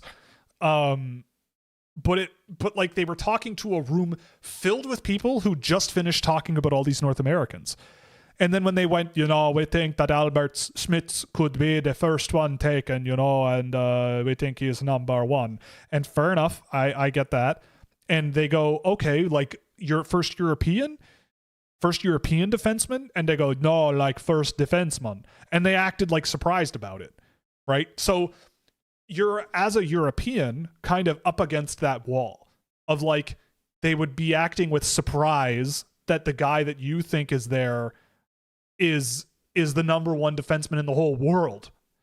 You know, that's not something I would disagree with anyway, right? Like, I think Schmitz is I think Schmitz and Villeneuve are right there with Verhoff and Gustafsson, maybe Reed. But all those guys, I think, have the potential to be the best defenseman coming out of the draft. And it's a good draft for defensemen. But I think that's kind of the thing that's more of the dynamic, is like the numbers are just not in favor of Europeans as much. And there's a lot of North Americans that do this work for North American clubs. And it depends on the team, but like that's my outside perspective and outside. And I think you saw a peek at that in that specific instance that's caught on camera, right? Like you can see it. Everybody goes, really? You do think that, eh? It's like, did you not watch the Olympics? Like this guy was playing against like Jack Eichel and making Jack Eichel like not able to do stuff. This guy shut down Austin Matthews like 3 times. This guy also like against Gavin McKenna for the Canadians. I watched that game. He was taking care of Gavin McKenna on multiple occasions. Like he's really good. Whoa. Pardon me. I hope that was not as disturbing as my Finnish accent. I apologize. I haven't seen any Swede play better than 3 or so of the Finns for 2027 in their international games against each other, but people seem to love Sundstrom, Dorian, Eklund, Aspen, and Johnson, for example. I mean, I would agree that Sundstrom and Eklund Aspa are a little bit overpumped, but I love Johnson. I think some of the Swedes in this tournament, Bose Mayer, he's an 08, but he's looked extremely good in this tournament, I think. Like Sweden legitimately does have a very good group coming for next season. The Swedish crop for next season will be very, very good. I'd be very surprised if they weren't. But Finland has a good group too. They've got some good players. Yeah, that's true. I this is the time of the year I need to get the devil out of me. The devil is starting to set up shop every day, and I'm trying to keep him suppressed, you know? I mean, yeah, and the other thing, like, again, look, don't overestimate how much people pay attention to these things also, too. Like, don't overestimate how much people pay attention. I don't know. Look, I'll tell you this. I spend about maybe 50 hours a week watching hockey and tracking data from performances strictly for the NHL draft, almost universally. If you asked me to give you a very clear understanding of the international landscape for next season's draft today, I'd be lying to you if I said I knew or gave you a good answer. I have a general idea from what I have seen, but like, I don't know how anyone else who does this can say, I know what I need to know about this draft class, next year's draft class, the draft class from previous years, and I can re-rank them and do a redraft, and I can also rank every NHL team's prospect pipeline and everything. I can do all of these things during the NHL season and cover the NHL. Like, I don't know, maybe I'm just not doing enough work, but I wake up, turn my computer on, read some emails, read some news, have some coffee, but then I'm dialed in watching like 6 to 8 hockey games a day, generally, or performances, 6 to 8 players a day, every day for the entire year. And I bet that I could probably give you a detailed breakdown on no more than 100 guys, at least something that's in the level of detail that I'd be comfortable like pitching the player to a general manager. And that's just me being honest about my own abilities. Like I don't. So to see people that in your opinion are missing the point or not seeing the forest through the trees, like, yeah, because they probably are not seeing it, right? If that's what your focus is, then that's what your focus is. And you probably have a better understanding than maybe even I do. Right. But I don't know. I've got my wheelhouse to focus on. You know what I mean? Yes, Douglas Johnson. Yeah, I think he's great. I think he's a great player. Yeah,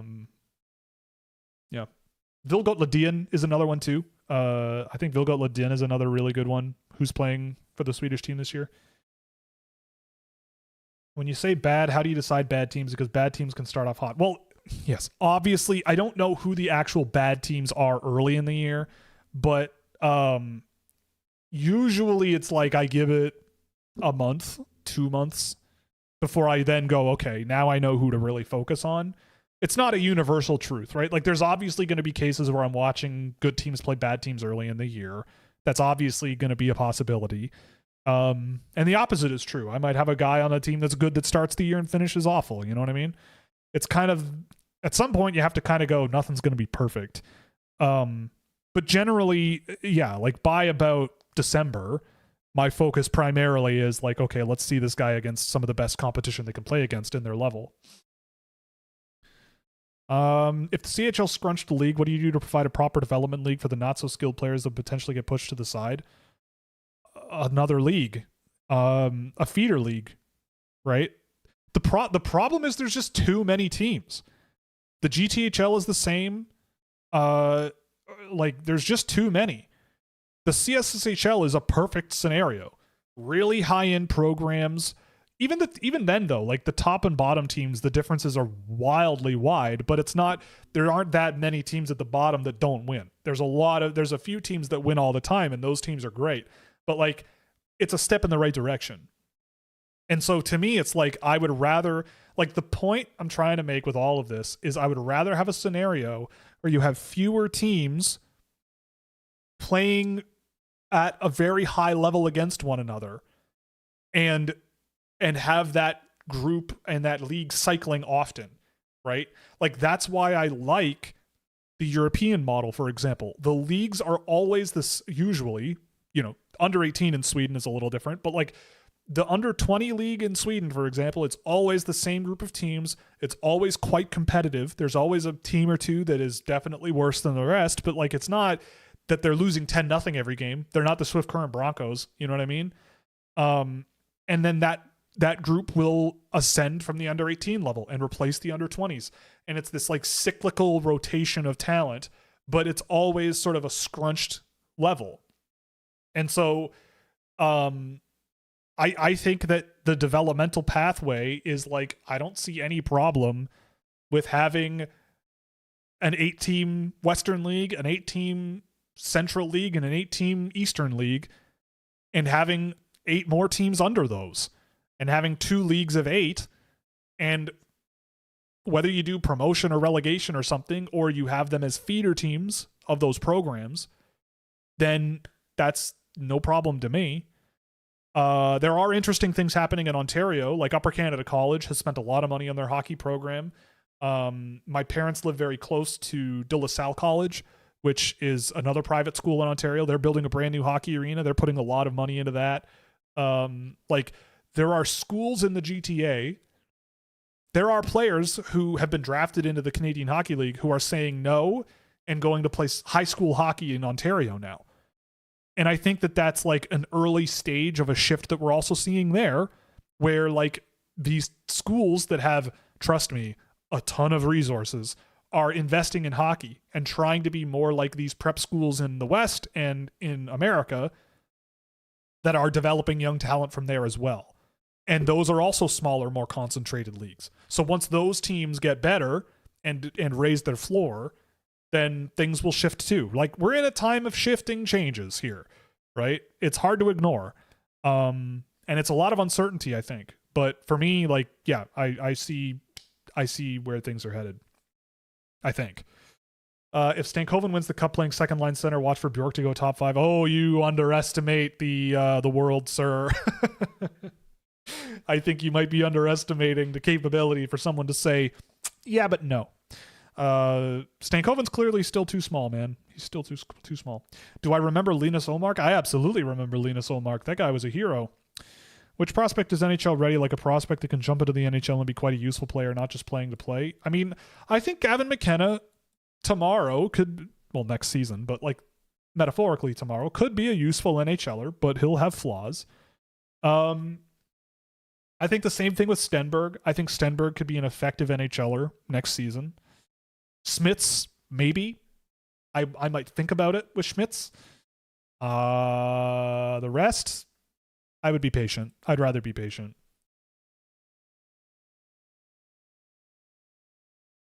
CHL should be the Canadian conference and the American. I mean, maybe.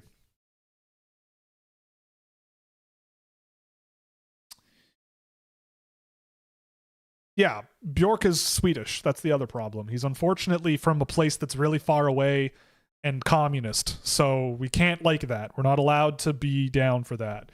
They and they also have the notoriously socialist system of if you suck in your league, you play in a different league next year because you're not good. And a team that is good in a worse league plays in a better league.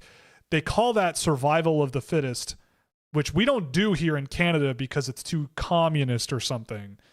We don't like doing that kind of thing in North America. We'd rather teams be really bad and get assistance from teams that are good and be allowed to be really bad and be artificially given things that will help that team get better.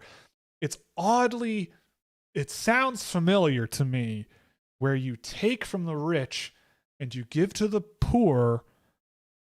Makes you think, doesn't it?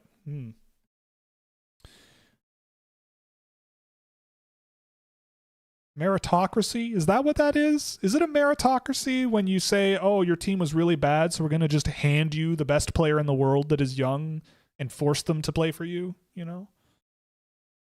And if you're a bad team, or if you don't make as much money as the best teams in the league, we're going to take money from them and give it to you? Weird.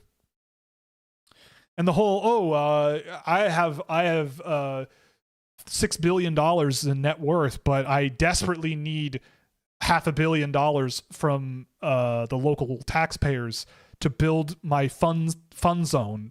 I desperately need that. And if I don't get that, I'm going to move my team to another place that will give me that money.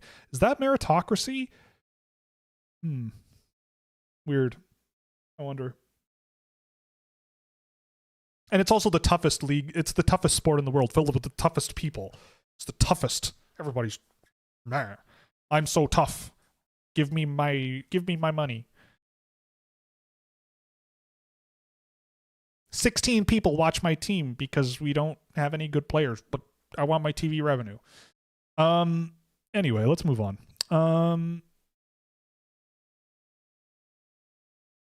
I disagree. I don't think teams are going to greatly value NCAA freshmen. Like, look at it. Look at what's happening. People are down on Lawrence. People are down on Verhoff. People are totally forgetting Adam Valentini exists. Like if anything, the CHL guys, like Nikita Klepov led the OHL in scoring. You know, and people like, I think if anything, they're going to overvalue that. JP Hurlbert, the Rucks. Again, like the Ruck twins, their point production went up 60% the day Andrew Basha joined the team. Yeah, we're so tough. We deserve Gavin McKenna. Exactly. This is a true man sport, but we also filled with the most conservative people in the world for professional sports athletes. But we also have the highest minimum wage of any professional sport in the world. At least in North America. God help you if you're a reserve squad player for an NFL team relative to sitting in the press box as a healthy scratch for a Canadian NHL team.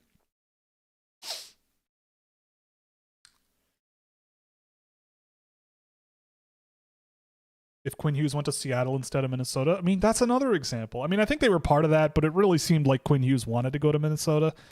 And that's tricky.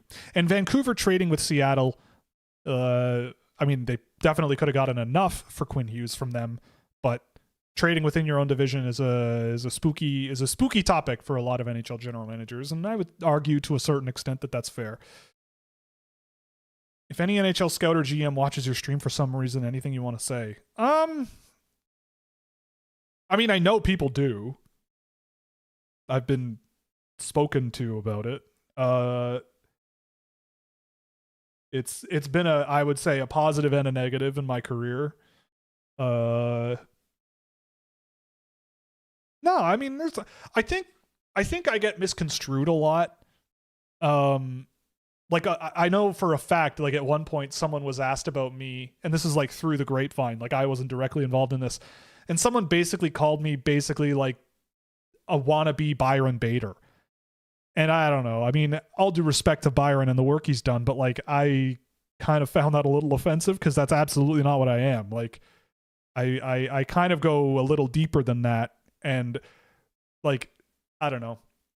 I think I get misconstrued as this like lazy spreadsheet guy. But I don't know. I don't want to I don't know. I don't know. I don't have too much going on, but it's just a matter of like, I had a scouting director who I have a lot of respect for, and people probably know his name. I talked to him a few years ago about this, but I was just like, one of the hardest things for me is like dealing with I hate to use the word ignorance, but like dealing with the dismissal attitude that there can be in sports and this line of work and everything, especially for someone like me who my parents did not have any connections to sports in any case whatsoever. I basically am on my own in my personal network. To a certain extent, that's kind of changed recently, but like, you get my point. And the person was like, you know, he actually gave me a book recommendation and it was a good one, but he was like, you kind of have to think about it like it's like you're very unfamiliar and unusual, and you have to think that like you've kind of chosen a difficult path that is very unfamiliar to most people, and in a lot of cases it's a fear response. You know, like it's not that people are afraid of you, it's just like they're afraid of like that you represent something different than what they've been doing for decades in their career. And sometimes people will not react with curiosity. They'll react with dismissal, right? And this was a person who was being curious. So, and I've said this before, like anytime someone in the NHL acts with me with like curiosity, and it's not just the NHL, like I had a CHL general manager come up to me and just introduce himself, like a former NHLer, walk up to me, introduce himself to me, and just start picking my brain.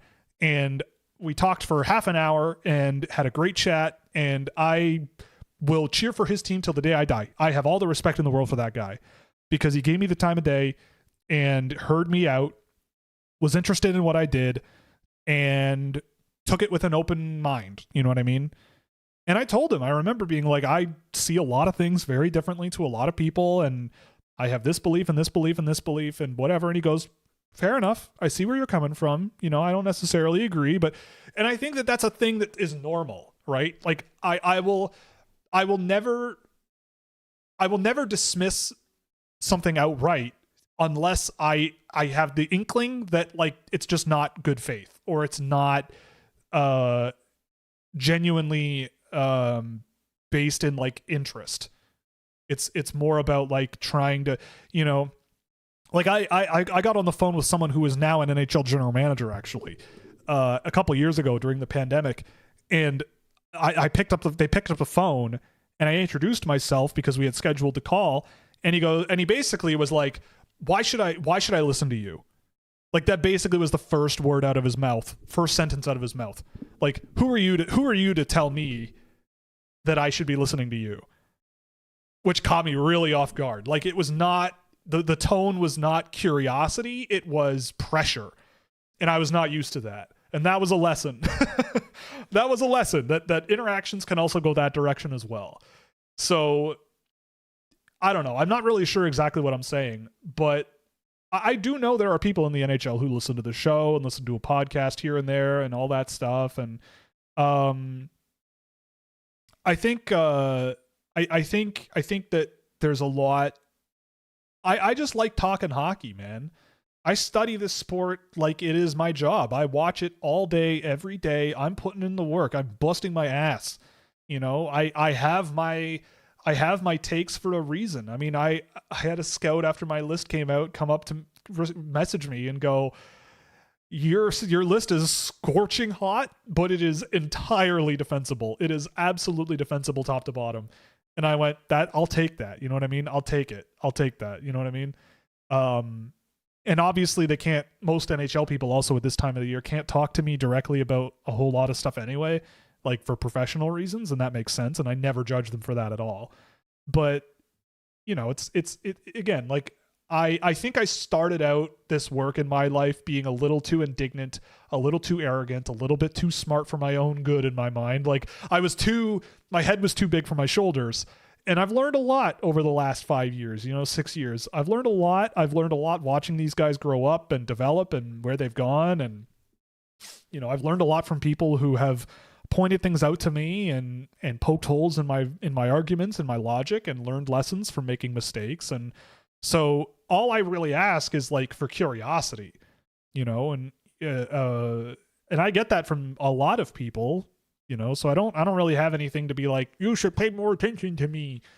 But I love this sport. I love what I do. I love being supportive of players, and I love the idea of trying to win at this sport. It's not so much about making takes and making clickbait and getting people pissed off. It's about genuinely forming a belief about the strategy of the sport and how things fit tactically, and trying to build up some sort of philosophy from the ground up. And so some people will react to that negatively and ignore me, and some people will be curious. And I respect people who are curious because they don't have to be, They don't have to. But it happens. It's out there. Seattle's the new boring team? Maybe. Oh my goodness, it's almost 4. We've really gone off the rails here. The Canes lean on analytics and pro scouting, and Seattle hasn't in many areas. Yeah, I think there's some truth to that, I would say. Yeah, their free agent signings have been questionable. Matthias Mihalik, yeah, I've liked him actually. I had no idea who he was coming into this tournament, but as a big, rangy defenseman, I think he's been pretty good for the Czechs. I can't say I've spent like immense detail, like looking at him in crazy detail in this tournament yet, but I will be circling back in the summer for sure, even though he is a 2028 draft pick, I think, 2028. But he's looked interesting.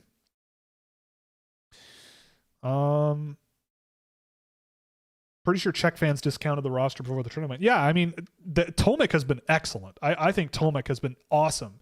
Haven't really noticed Mihalik Mihalik. I'm thinking of the Slovak, Max Marichalik, I think his name is Marichalik. Anyway, yeah, Mihalik has been pretty good. But yeah, I didn't expect too much out of this team, but you never know with Czechs anymore. You never know.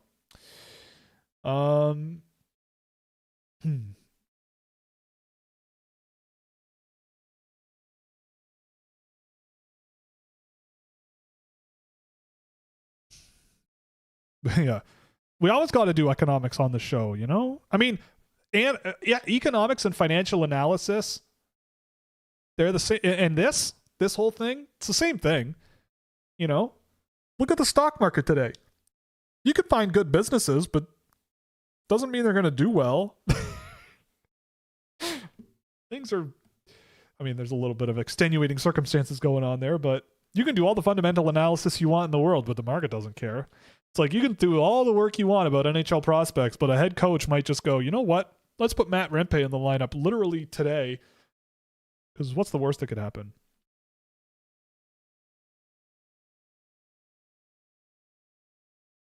We're so tough, we deserve McKenna. Exactly, yeah.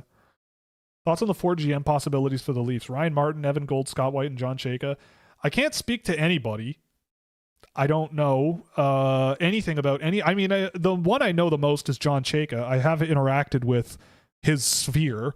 Like I've done a little bit with Stathletes over the years, way back in the day. I have my experience, but the rest I don't know anything about them. I don't know.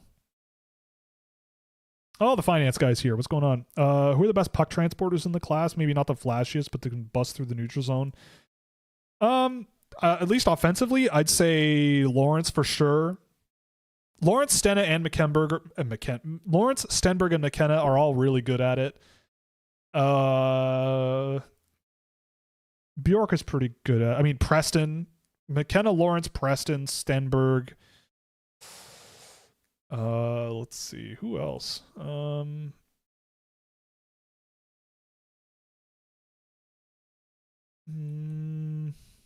I want to say Novotny's also pretty good at it. Let's see.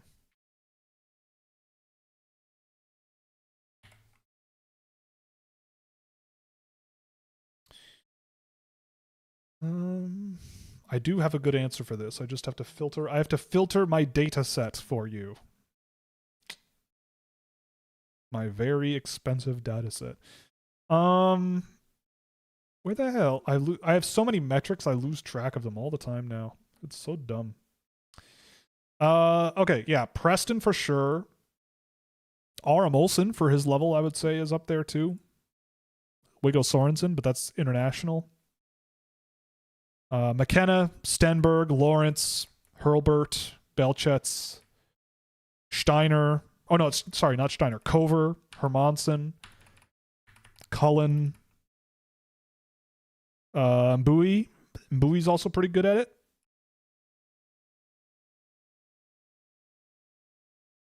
That's a somewhat exhaustive list, I would say.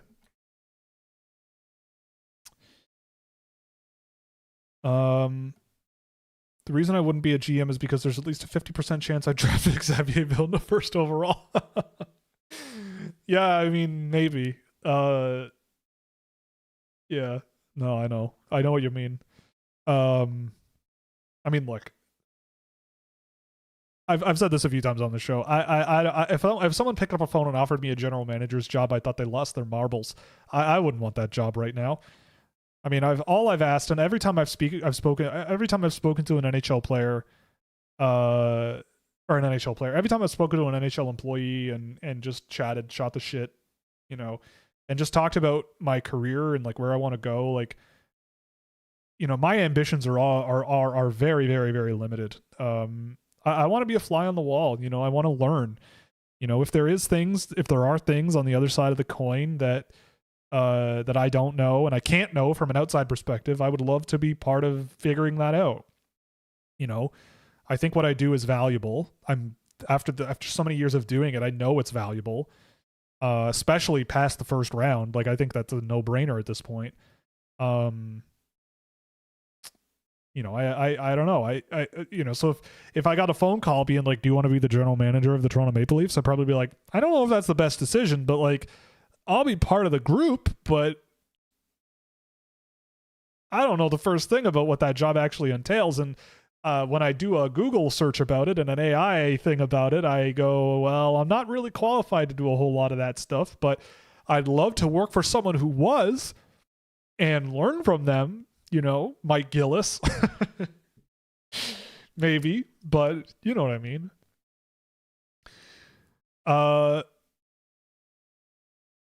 Do you know of any teams paying for Patreon? There are some. Obviously, I won't say, but they do exist, and they are not in the credits, so don't bother looking. It's funny, there are some that have popped up in June, pay for a month and then bail. And I go, thanks. Thanks, you're welcome. No. I mean, yeah. Sometimes it's been worse than that, but I won't say anymore. I agree. Villeneuve probably has the highest ceiling in the draft, along with, I would say, McKenna, Preston, and Lawrence. I think their ceilings are all superstars potentially. I don't trust you that person is real, so I'm going to skip the question. Give hints on which teams. I'm not doing that. Not doing that. Not doing that. But, I mean, I'm sure some you could probably guess, but I'm not doing that. I'd look at Tyler Dello, Darren York, Cam Lawrence, or Sam Ventura for a Leafs GM. I mean, I don't know. I'd interview them. I met Sam Ventura once, and he's very smart. I actually met Tyler Dello once, too. He's a character, but he's also a very smart person. I would interview them. If I was Keith Pelly, I'd be interviewing all four of those people if I was allowed to. Look, there. A lot of people crapped all over Keith Pelly for a long time there. I think there's nothing you can say that he has necessarily done wrong since. And I think Keith Pelly, I get the feeling, I could be putting too much together, but I get the feeling that Keith Pelly had a come to Jesus season. I think Keith Pelly is smart enough to realize that what happened this past year is unacceptable. And he's going, I need to think about this from a different angle. And I need to really open my ears and really, I think that if you're a smart business person, you recognize that situation. And I think he's done that, you know, going from Brad Treliving to interviewing a bunch of people who have never been general managers before, or in Mike Gillis's case, has not been a general manager in a decade. And they're all people from teams that I think are pretty smart, you know, Dallas, etc. I don't see how you can question that. He's taking his time. And you could make the argument that the draft is on its way and the GM should know what's going on when it comes to the draft, but like that, I don't think that should realistically rush the decision. You have your scouting staff, you have to trust them, right? So, you know, people picked him to bits, but I think he should be getting a pat on the back for at least like opening the door to a lot of options and going, what just happened is not allowed to happen again. And I need to make sure that who I hire to put in this spot, I think whoever should go on that spot needs to be the person that I trust to and not have this happen again. Like the Toronto Maple Leafs are teetering on like a razor's edge right now, right? Like this past season was so unacceptable and embarrassing that it's like you kind of have to do this. So I think he's clearly exemplifying that he's smart enough to recognize, okay, that was bad. Whatever was happening then cannot happen now. Now, all of the things that he's done that are attributed to him that are like more on the financial side of things that have really also changed the culture around the team, you gotta hope that that's going to shift too. Like you've got to hope that whoever the GM is that he does hire is going to be able to go to him and be like, all these things that you have changed, we have to undo. That's like step one. We have the money. We're going to be fine, right? Missing the playoffs probably undid all the cost savings that Keith Pelly's ideas did, right? And I would hope, I'd be more than happy to look at him and go, taking away a dad's trip and a mom's trip for a mentor's trip done at the last minute and you miss the playoffs? Whoops. Let's not do that again. If you're going to hire me, we're not doing that again. We're doing that whole thing because it was a good thing. The players loved it too, you know? And if he doesn't hire me because of that, then so be it. But that would be my angle, at least part of my angle. Data or Data, which is right? Well, Data is the character from Star Trek.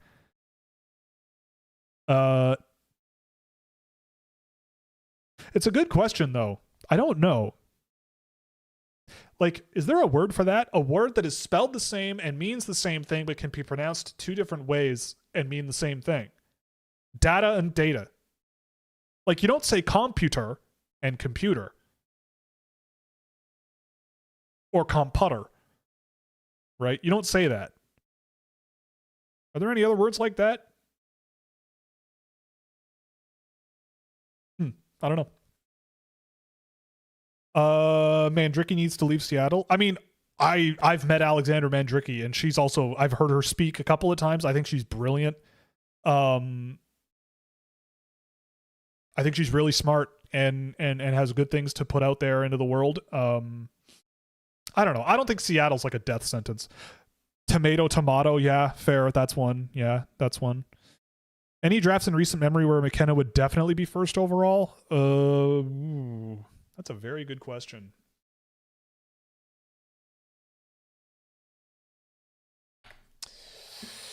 I mean, only by going off of guys that went.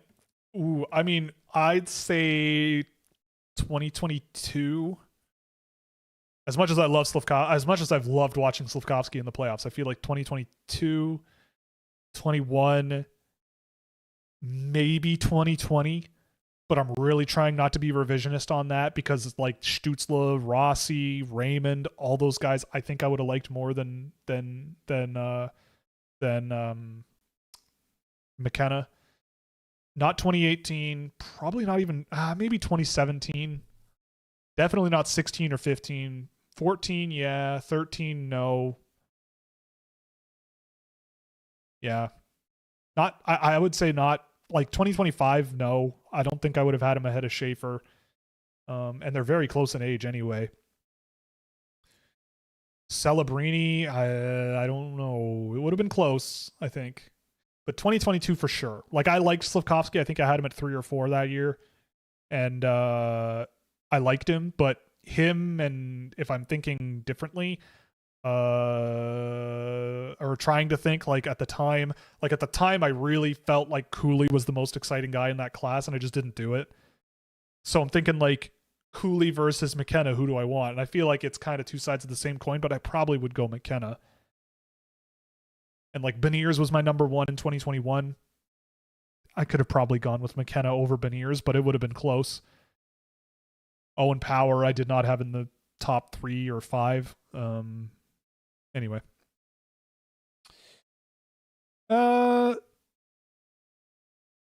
If Toronto gets 5th overall after the lottery, you should go on SDPN. I would do that instantly. Why wouldn't I? I live in the area. It's just a GO train ride away. I would absolutely do it. I listen to the show once in a while, it's fine. AJ is the GM. Nope. Pass already. Nope. We're not. You don't want that. All due respect to AJ. AJ would be a great meme guy. AJ would be a great, I feel like he'd be a great arena experience guy.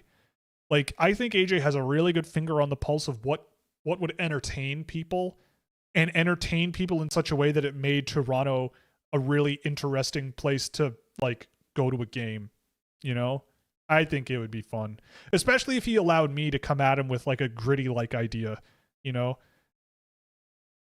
Like, you take Carlton the Bear out to center ice, and like the floor drops out, and he drops through the floor like Taylor Swift, and up comes like some sort of new mascot that is way more hilarious.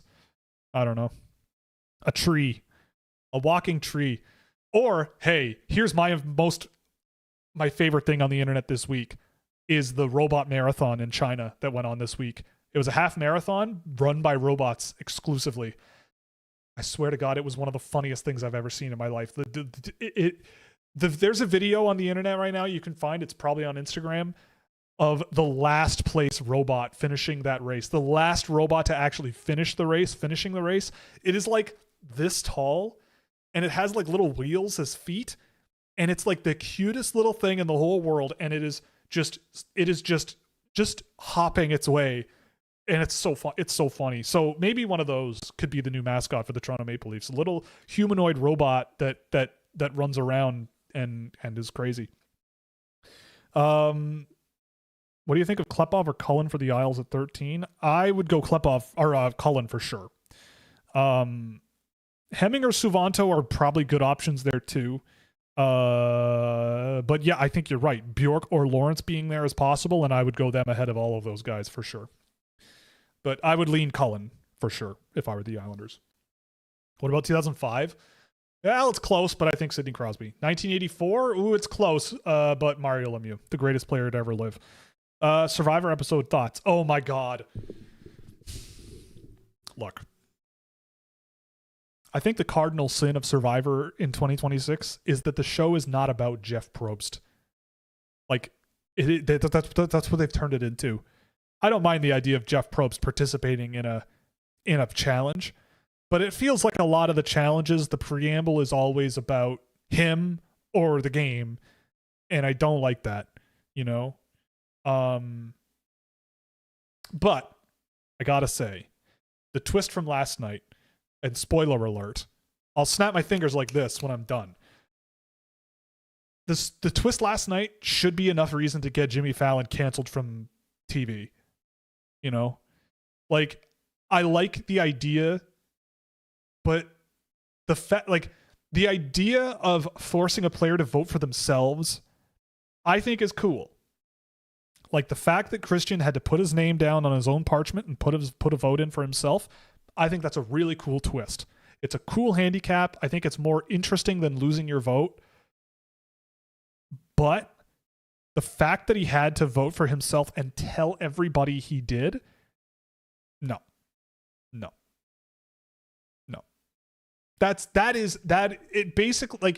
It basically is an instant lose card.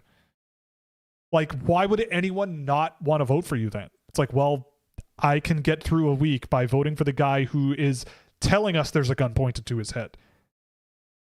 Like, if it's a game of Russian roulette and the person is like, the gun is pointed at me right now and there's a bullet in the chamber and it's cocked and the bullet's going to shoot me next. Everyone's going to go, well, do you think everyone's going to go like, I don't know, maybe someone else should do it? Or do you think it's like, well, if he's just going to be the one to get shot, then we should just let him do it and we keep going, right? Like, the argument is just too simple, especially for someone as smart and calculated and cunning as he is. So I totally understand why he was upset at that and why he was disappointed and why he might be a little bitter about how that ended. I think it's really unfair. It just went too far. To me, it was like a similar level of going too far as in Survivor. Was it 40? Something like that, when they had a challenge where they split everybody in half and the one odd person out, who ended up going on to win the game, by the way, got to smash an hourglass, and the team that lost actually won. I just gave everybody the finger. I'm sorry. But like, the team that lost the challenge actually ended up being the team that won. And the team that won ended up having to go to tribal and vote someone out. Like, that to me is like, what's the point? Like, what's the point? You just, like, there's no, I mean, that was probably worse because it's like, you should have lost then, if that's the case, right? I don't know. I didn't like it. But this season's still great. It's still a great season, and it's an all-timer. Who do you think should be the best fit to play right-hand defense against Schaefer, or with Schaefer, that would be available when the Islanders pick? I don't think you draft based on that. I don't think that's a good strategy. I don't think you do that, because you're saying, like, we need a guy to be our top pair right-hand defenseman. I guess if you had to twist my arm, it might be a Verhoff. Schmitz has been playing the right side, but I wouldn't put him there. Maybe Verhoff, but like, no, I don't think that's the way you draft, is going, this guy needs to play with our top best player in history ever. Well, for the last like 40 years, our best player, he's got to be that one. But yeah, I mean, if I had to pick a guy, yeah, it probably would be Verhoff. But I think the Isles need more than just a right-hand shot defenseman to play with Schaefer. I think there's a to-do list that's quite a bit longer than that for future members of the team. And plus, there are good right-hand shot defensemen that you could get later, right? Like, you know, maybe you could swing on a Piperinen in the second round, or Ala Lowry in the second or third, or Golier in the third round or something, or Gudmundsson in the sixth round, or Scherer in the third round. Like, there are other options. Not that those guys are first pair guys, but, you know.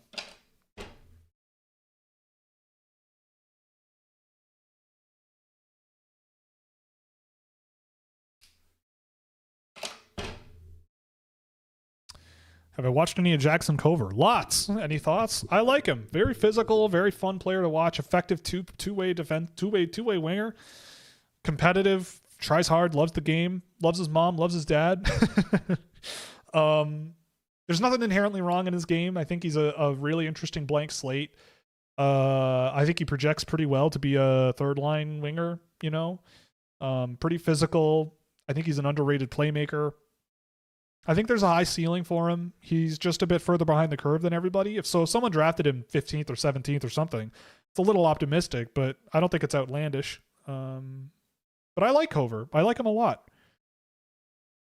He's just outside my first round. Like, I think he's a good player, but I have other guys that I think are a little safer, that I think project a little better, but he's a good one. Ari McKenna, do you think he should have gone to a different school instead of chasing the bag at Penn State? I mean, maybe. But for me, no, I think he'll be fine. If that's the case, like, you know, maybe you can snag someone. There's a few right-hand shots that you might be able to get late. Breck Liskey's a right-hand shot defenseman. I like him. He might be gone by then, though. But for McKenna, like, I think the thing is, it's like, and I've said this in the Discord server in the voice chat a few times, but like I almost kind of think like you'd have to put him in the NHL next year just to show him what it's like. Like he has been so far beyond skill wise everybody he's played against for so long, and there's no point in sending him back to college. And he had his fun. He went to Penn State. He got his bag. He had his fun. They kind of let him do his thing, and he did get better over the course of the year. But I'd say like 2026-7, you're in the NHL. Laughing time is over. You better get to work. Let's do this, right? Like, even if it's rough, I want him to struggle. I want McKenna to be put in over his head a little bit and see how he reacts. Like, that's my thing. Again, like, it's not to say I'm trying to make him fail, because again, he's sitting right here with me. I'm going, look, pal, there's no point sending you back to college or going to the AHL to score and score and score and score, unless you absolutely have to. You're one of the most skilled players that's come around in a long time. Let's put you in the NHL, see what it's really like. We're going to be supportive. We're going to work you through it. Like Michael Misa with San Jose, right? They put him there because the OHL made no sense and it was too late to go to college. But his second half was a lot better than the first. And McKenna, like, I would absolutely be looking at him and going, look, I'll support you the whole way through this, but you're going to be challenged. We want you to struggle, man. We want you to become as good as you can be. It's like Goku in the pressure chamber, the gravity chamber, whatever, right? Train when it's most difficult and play the long game, right? Do I have hockey players as imaginary friends? Well, yeah, in a way, sure.